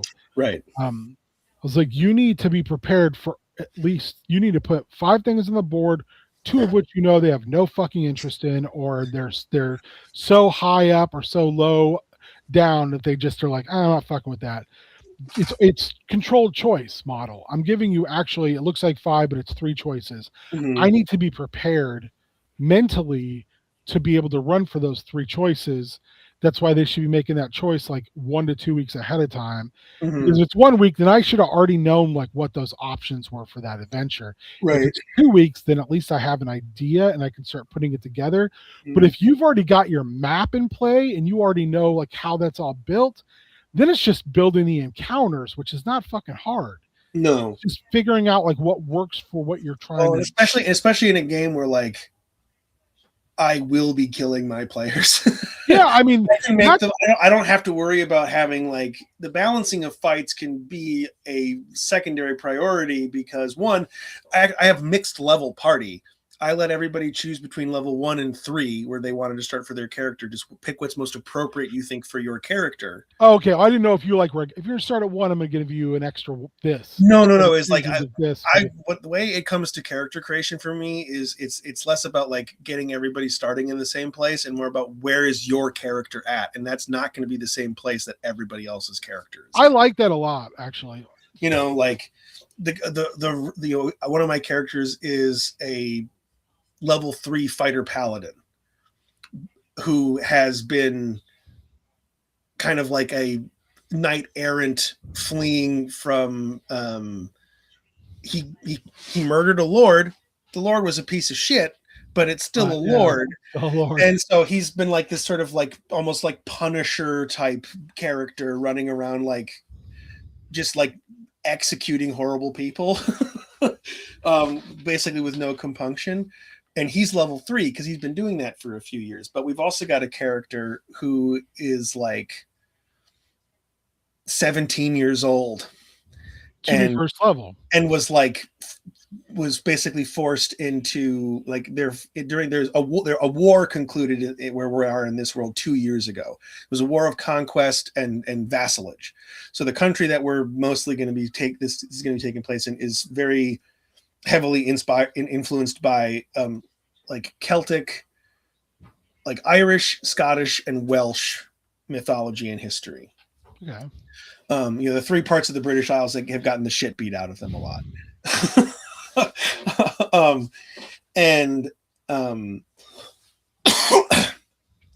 They were invaded by a sort of Norman French analog country, which conquered like the northern third of the country, but then just chose to, because that's what they wanted was there. Mm-hmm. But then in the peace, sort of because it was such a profound defeat for Swain, this sort of backwater country, they have become a vassal state. Okay. What's left of the country has become a vassal state to Viray. And in that war, this level 1 character, their village or whatever was attacked by like a foraging party from Viray, and in that their parents died, they were captured, they became a servant to one of the invading Virayan nobles. They fled that, and so this is like a kid who was like a farm boy, and then essentially half a step above being a slave, and is now living. The way the campaign is starting is everybody's going to be in this like on the outskirts of this enormous ruined settlement in a swamp, which I'm hoping gives people to ask the question, why is there a settlement, a giant city in the middle of a swamp? It's because it was one of the flying dragon cities. Oh, it crashed there. I love the idea too of having an adventure site like literally outside the door. Well, like my first session is a dungeon. Like we're starting in a dungeon, and it will be getting out of the dungeon. I have found more and more I'm enjoying that kind of starting in media res type of feel. Yes. Like where you're like, and then you can tell the story like backwards a little bit, or you can like then, because I've been using which is I think from Blades in the Dark, the montage where each game a player can have a montage and each game a player can have a flashback. Mm-hmm. And like, so like if they're in a fight with like a vampire and they want to explain to me why they have holy water on their person, they can say, I'm using my flashback. I'm like, okay, tell me why you have holy water on your person. That's good though, because that is another thing that could speed up combats and stuff too. It really does. And the big thing is it makes people want to tell stories about their character. Yes. And montage is more like where a player might go, I don't want to do all the roles to walk on this pathway. Mm-hmm. So we're going to do a montage, and I'll roll a dice and I'll be like, okay, there one negative thing happened on the trip. What was it? Yeah. Or 2 positive things happened on the trip. What were they? Sure. The players should be able to tell me like, without going overboard. If they go overboard, then we have to have a conversation. But what are you, a cop? If you're a cop, you have to tell me. Yeah, like this is one of the things I told my players too is like you want somebody in the party who is a good investigator, somebody who can understand history, because this setting has a lot of history that will be relevant to like the Act 3 narratives. Have you given like the You know? player who has that, rather than making them make random rolls, have you ever thought about just giving them a document? Like, here's all the history stuff you know. Well, here is what I've done with this setting is I have a player version of my master document Okay. that has all the big secrets taken out.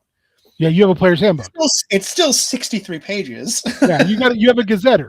You have an old school way D&D used to be. You could buy a gazetter as a player. I know Pathfinder does this really well, where they're like, here is your adventure path that you're going to run. It's going to be six segments. Or the players can get a player's handbook for this adventure.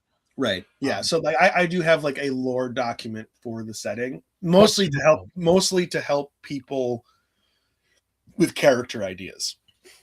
That's really cool though. Where do you want your character to be from? Like, what kind of person do you want them to be? This is what's going on in this country right now. That's something I wish I was much better at. I always say I'm going to do it, but I never really fall through on it. The advantage for me is that like I started making this setting because I just like world building. You know, like it was just like a fun creative exercise initially. And I was like, yeah, I mean, like if I keep working on this long enough, I could use this for stuff. That wasn't really like, I didn't set out to create the setting so that it could be used for anything. But I was very conscious of the fact that like, hey, if I like this setting and I keep working on it and flesh this out enough, and this doesn't fall to the wayside like so many of my other projects, I could use this for things. I could use this for tabletop games. I could use this for a book or something, you know, like you could use it for a narrative war game.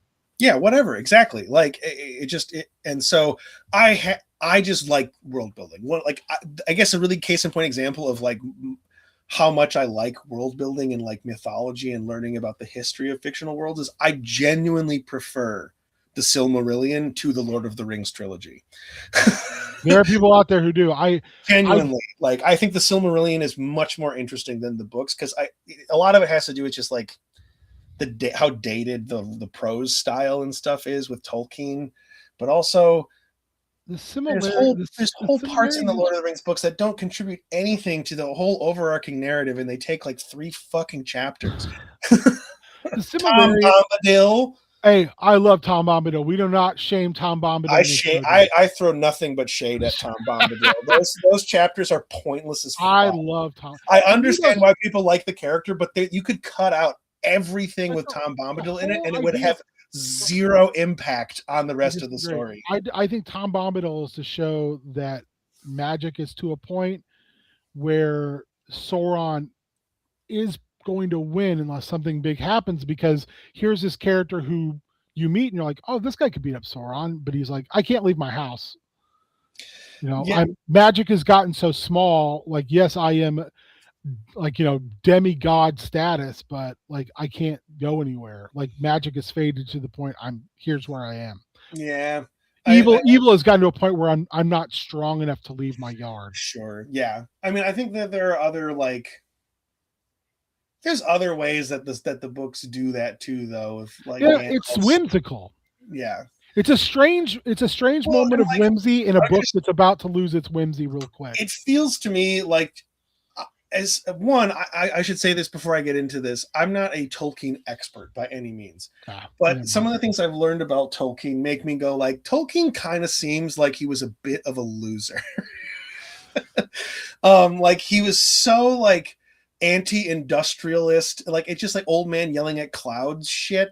Yeah. And like Tom Bombadil, what I've heard is that a lot of ways that character is sort of like a love letter to like the vanishing English countryside, and it's like, bro, just this is time, this is change, dog, get over it. I think though there's a lot of that, like in fiction in general. There's just a lot of writers that we find later on that have stood the test of time. There's a longing and they're writing for a different time. I mean, look at Howard.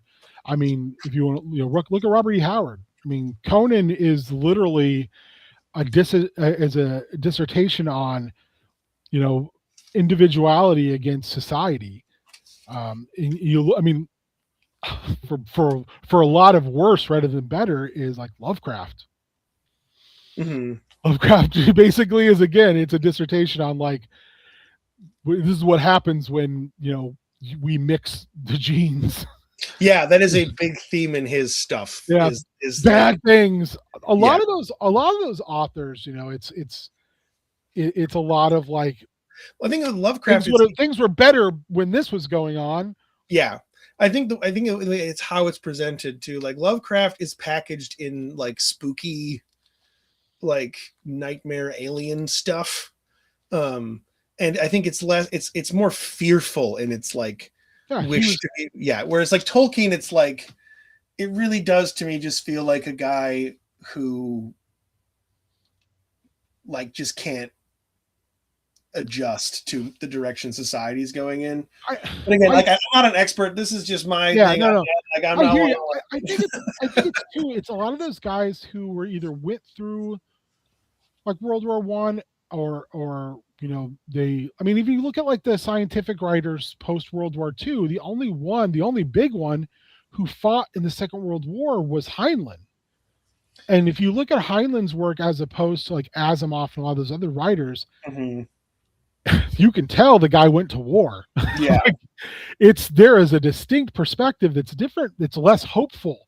It's less, kind of grand ideas moving from the 40s into the 60s. It's bleaker. Yeah. The thing, I think the biggest thing about Tolkien that I just have a hard time jiving with is how much of his own like personal Catholicism stuff like filters into the books. I'm an atheist. Yeah.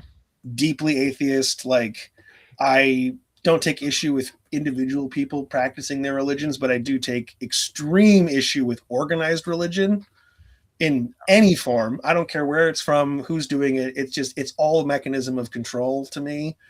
And like, there's so much in Tolkien's writing that's like white and black, like black and white. Everything is like, there's a moral duality. And like, that's just kind of not real.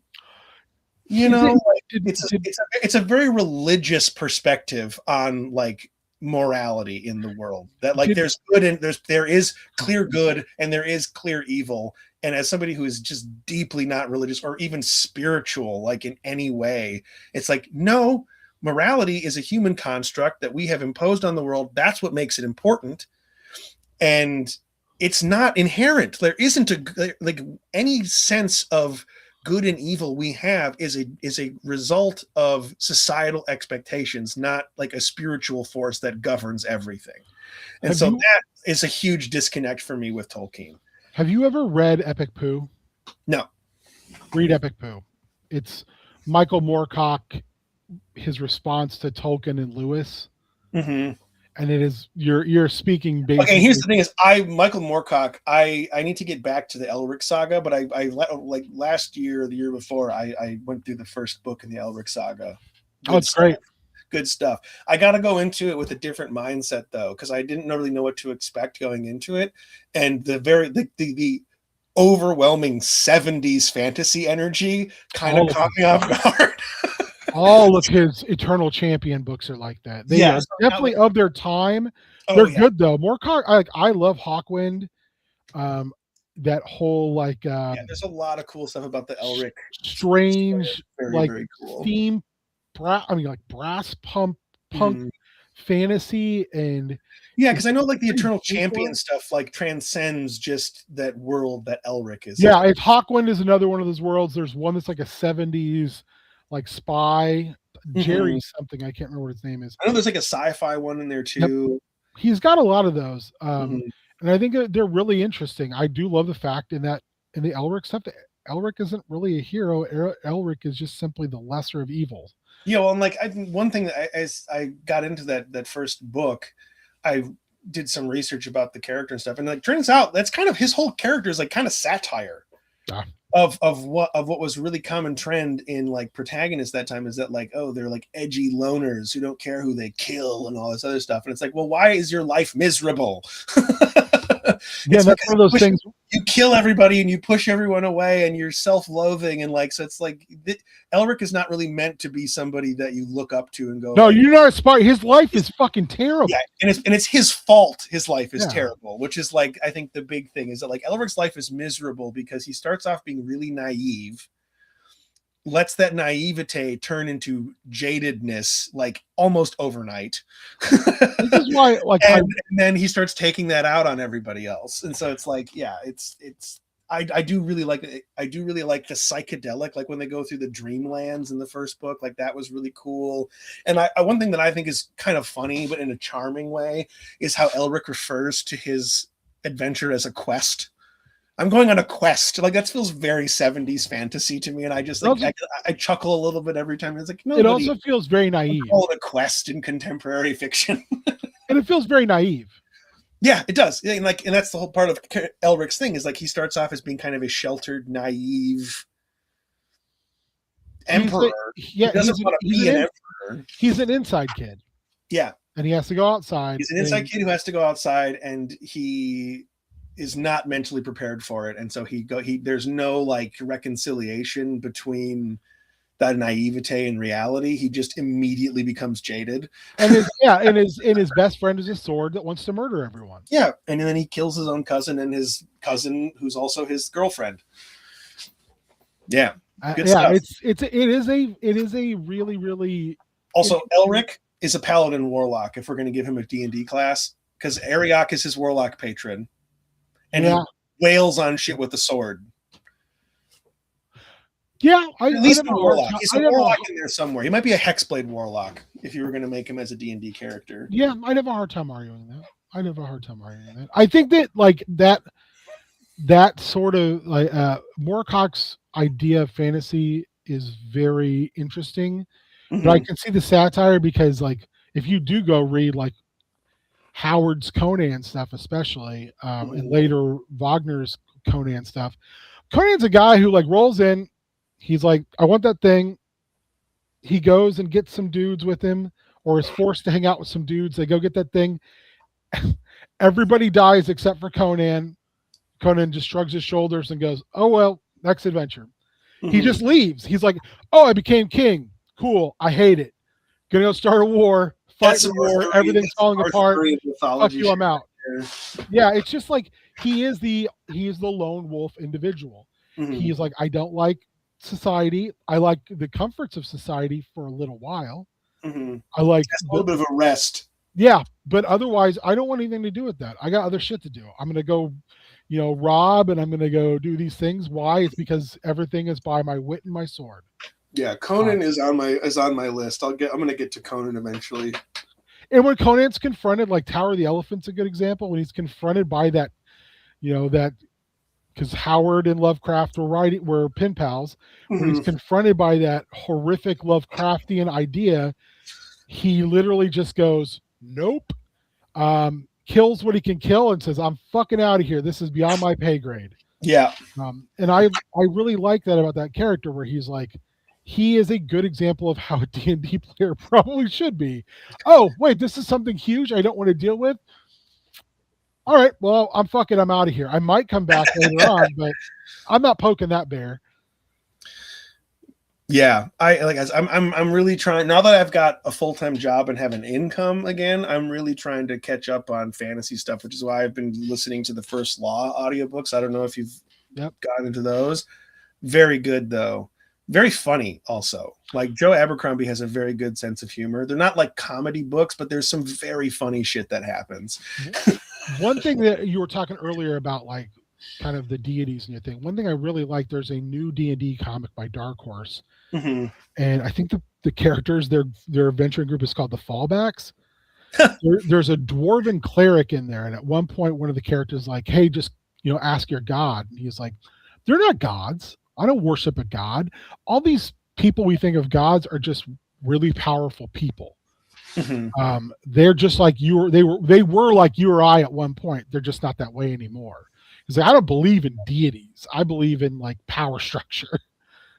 And I thought that was a really interesting take on it.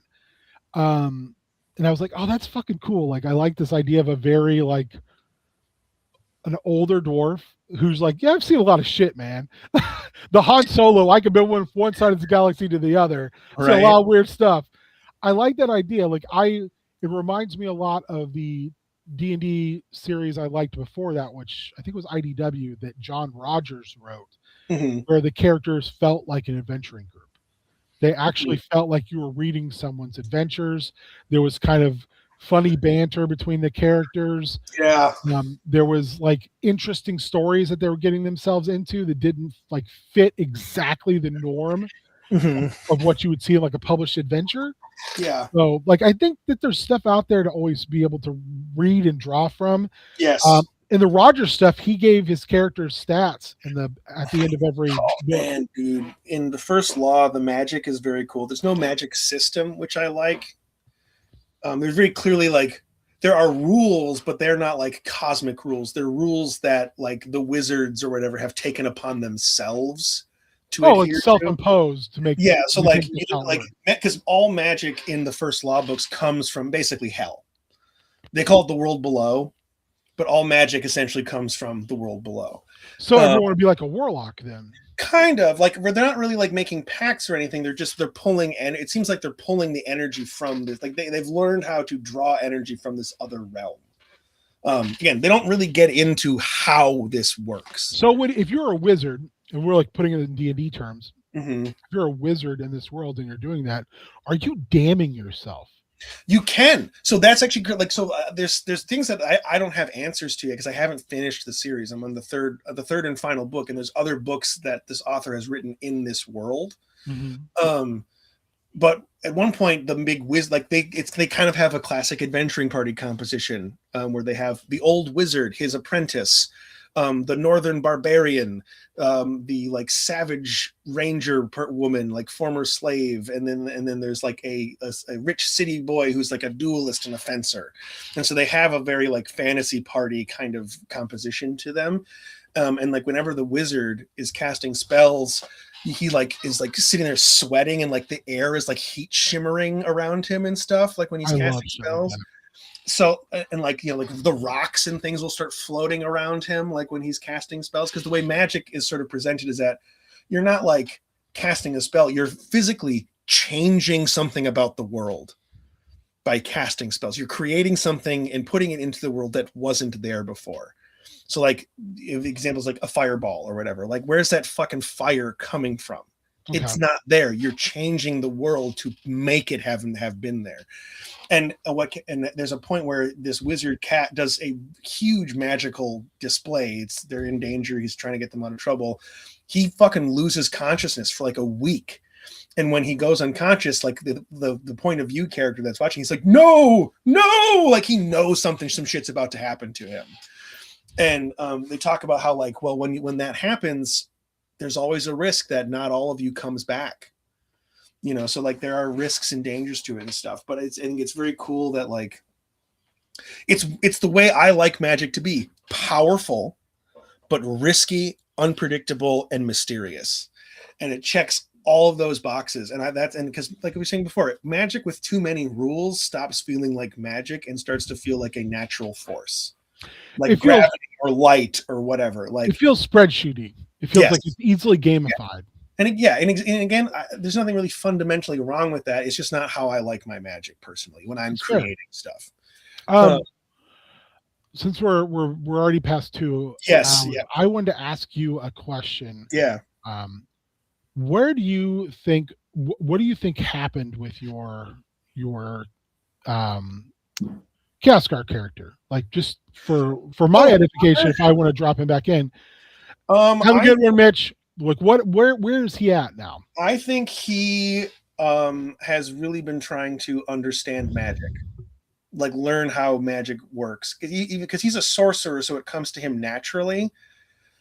And I think that's useful for him. But as we started to explore those like like ancient wizard ruins and stuff, and he kind of started seeing magic from that side of it, he started seeing how much there is to learn about it. And I think even though he doesn't need to use his magic, I think he wants to understand how magic works so that he is just more knowledgeable about it. So it's less of like, I'm pulling out a gun, maybe this gun has ammo in it. I don't know. Or it's like, I'm pulling out this gun, I know there's ammo in it, and I know exactly what each of these bullets can do. So it's a way for him to like further, I think, like hone and master and refine his abilities as a sorcerer. Does he live in Restwell, or does he live out at the farm and then travel in? I think he's still, his main focus would still be like on that portal room that we found, like kind of deciphering the stuff that's going on in there. So whatever is more convenient for that. So I think we'd put a gate outside of Restwell. We'd like moved one or something.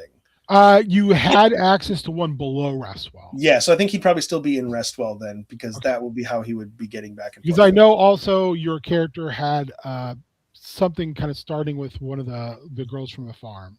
Oh yeah, there was just a very silly B plot of he rescued her and then they started smooching. There were smooches afoot. Because I was curious about that as well. Like, does that take? That was what I was going to continue to do with him, was just like try and learn more about magic. Okay, because we're doing like there was a tiny bit of a time jump, and we're getting ready to do another one, I think. So what time are you planning on doing those at night? 7:00 on Fridays. Usually the third Friday of the month, but I think this time it's going to be the fourth. There's a chance that I might be able to pop in every once in a while. Yeah, just let me know. It's always because currently I just have 2 regular players. So I mean, I might. The other thing too is like I made Connor because I'm like, oh, a Storm Sorcerer sounds fun, but then we started playing the game and I actually kind of came into contact with like the stuff that you had planned, and I started realizing like Connor is maybe not the character I want to be playing in this setting. But so one thing I'll say now is the game has changed quite a bit. It's turned more into like the other players have kind of left Restwell. I don't mean like not the right setting, but what I found myself to be interested in about the game you were running was not the stuff Connor was set up for mechanically. It's become more of like a spooky investigation game. Yeah, because I really like to have I really like the idea of like uncovering the secrets, like the ancient mysteries. And so I do have a depending on I guess what level you'd let me start at. I have an Eldritch Knight 3. Perfect. Because I have an Eldritch Knight character that was kind of designed specifically for a different campaign to be a like plot hound, information seeker, interested in like the arcane and stuff like that. That's kind of where we've went. Is it's been more like they've had a bunch of run-ins with the Fae of late. They've made some enemies. They made a couple deals that have not worked out. Yeah, I might if I can find the time, I might take that character sheet from D&D Beyond, because I think he's like level 5 or 6 or something for the pull him down to 3 or 2, and like the door is always open. I hope you know that. And if you are like, I don't want to play Connor, I want to play this character, then just let me know like here's where Connor would be, and then I'll use Connor as an NPC. I like the idea of when people leave a game that if they want their character to leave with them, then they just go away. But if they're like, oh, my character has interweaved themselves into the world, he can be around. Yeah, then they should be a source of information. I don't think he's got anywhere else to be. So he's that way. It's kind of, I think it's cool because it makes for the people playing it feels like, oh, I know that guy. Like I don't kind of know that guy. I know that guy. I have a hub area that I'm going to be using too. That's more of like it's an extra dimensional space called the Nexus, and it's going to have its own like plots and stuff. Like as the players learn, there's going to be like things going on. Like there's going to be a whole like blocked off wing of the Nexus. Like why is it blocked off? And it's because the perpetuals who go rogue respawn over there, and we want to keep them away from the main shit. So like they're off over there, and like it's going to be basically like it'll be like a very lonely like castle on like a windswept rock in the middle of the sea, because in the world building there's a lot of parallels between the cosmos and the deep sea. with like, Oh yeah, I can imagine. the Lovecraftian creatures. They're all sort of vaguely aquatic-y, like they've got octopusy parts and whatever. So it's like, yeah, so it's sort of meant to evoke like we are beyond like the physical world here, but we are still connected to the forces at play in the setting. And like, this is an extra dimensional space created by Chronaxian, the time god, for the perpetuals to basically like enact their interpretations of what they believe its will is. Like all these cosmic entities, one of the things about cosmic beings is they all have sort of unidentifiable motivations. Yeah. These are kind of like big space animals. So like their motivations aren't like domination and control and whatever. It's like, I'm hungry. So like hungry, feed me. Yeah, so like they're all their motivations are very like about sustaining themselves, and so that leaves a lot of like there's only spiritual motivations to be sort of projected onto them by the people that like adhere to these religions and stuff. There's only one Lovecraftian entity that even deems mankind even worthy to interact with, and that's Cthulhu. Oh no, it's Nyarlathotep. Oh, Nyarlathotep yeah, walk through humanity, and that's true. No, he's just kind of like has fun fucking with them.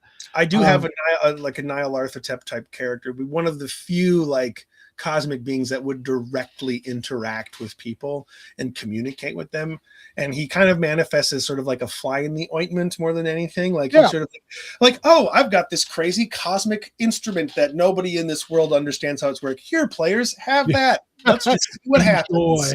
Yeah, let's just see how this goes. Like he's kind of an agent of chaos. Yeah, and right now, my players have been dealing with a Fae, which it's kind of they figured out like the Feywild opens up in certain spots, but that's like where all the elves went. Mm-hmm. That's where everybody went before the Chaos Scar happened. They were just like, oh, I heard bad shit's gonna happen. We're out. Peace. So they keep running into like this trickster, like High Fae. Mm-hmm. Who looks like a anthropomorphized coyote, and he has a partner. Hell yeah! It's a golem, but the golem is just a big cabinet. It's a cabinet golem. But he made a deal with Cassandra and Ryan, and for 1 year he got access to their sense of smell and their sense of taste because he couldn't go into the world. Yeah. And where they're at right now, I'm going to give them a deal because shit's about to go down. Where it's like. He'll help you get out of this situation you're in, but he wants a year of your life. And when they ask what it means, he's like, oh, he wants to occupy your body for a year. That's crazy. You'll be in the Feywild awake, like enjoying this never-ending feast of delight. He will have control over your body. And he's going to be getting up to some stuff. Well, that's the thing. The agreement he'll make is when you come back, there will only be minor alterations to your existence. I am not going to wreck your stuff because, hey, we make deals. We're kind of pals. Like I like you two lower life forms. Yeah, don't want to burn the bridge. Yeah. So I just want to. I can't run around in the prime material plane unless I have something to run around in. Mm-hmm. Let me drive your car. So that's your day off. Yeah. I kind of. I really hope they say yes because Ryan especially has run afoul of a cult that is run by 3 hags and they're called the Fail Wives. And, I mean, what you do is you give them an offer they can't refuse. You put them in a situation where like to say no is more disadvantageous than to say yes. That's where they're at. But I can see both those players just being like, "Fuck you, we're not doing this." So. Yeah. But anyway, that's where we're at with that. And then next Friday, as Mitch said, see you next Friday. We have our first full episode of our DC Showcase Presents game. Woo! Where you can see the adventures of John Q, Bunker Buster, and Detail as they act outside of continuity and deal with omniversal and hypertime type issues. Ooh!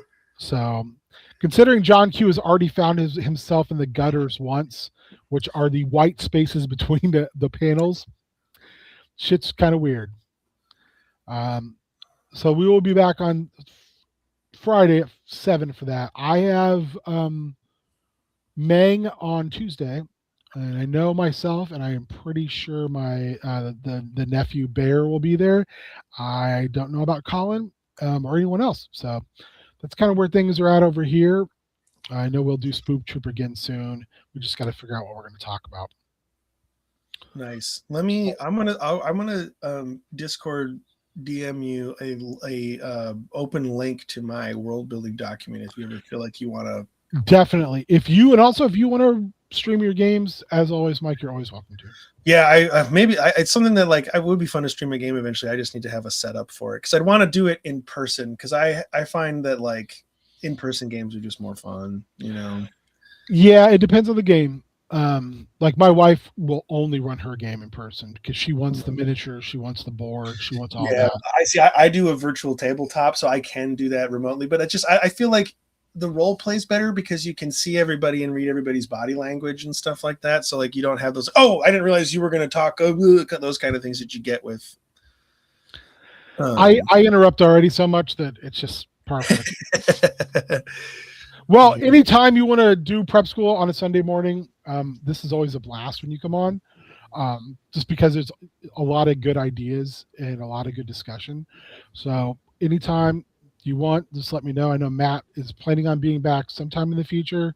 He's just got so much on his plate. But yeah, you're always welcome.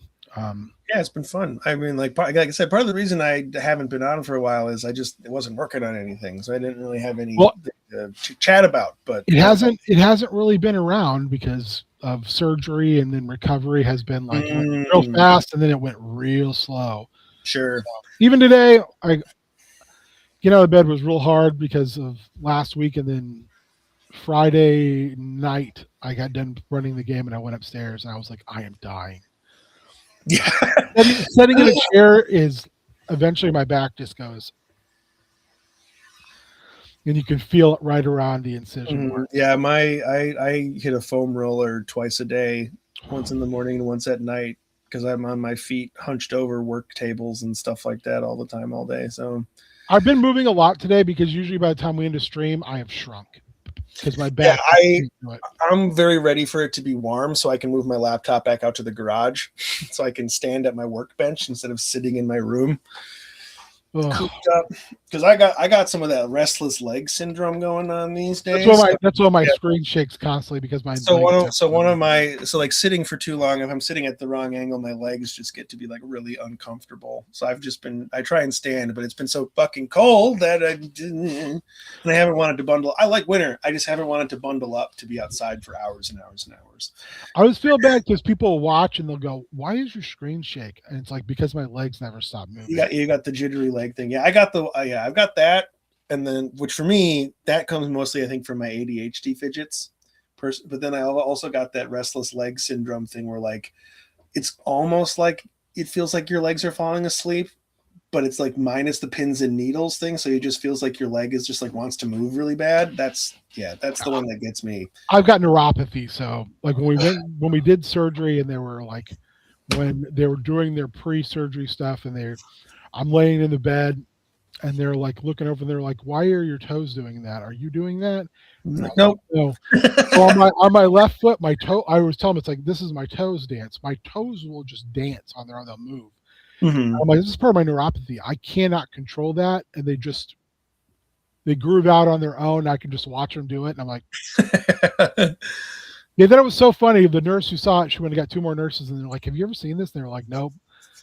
So I was like, well, this is just how my neuropathy works. It's worked like that for a number of years. Mm-hmm.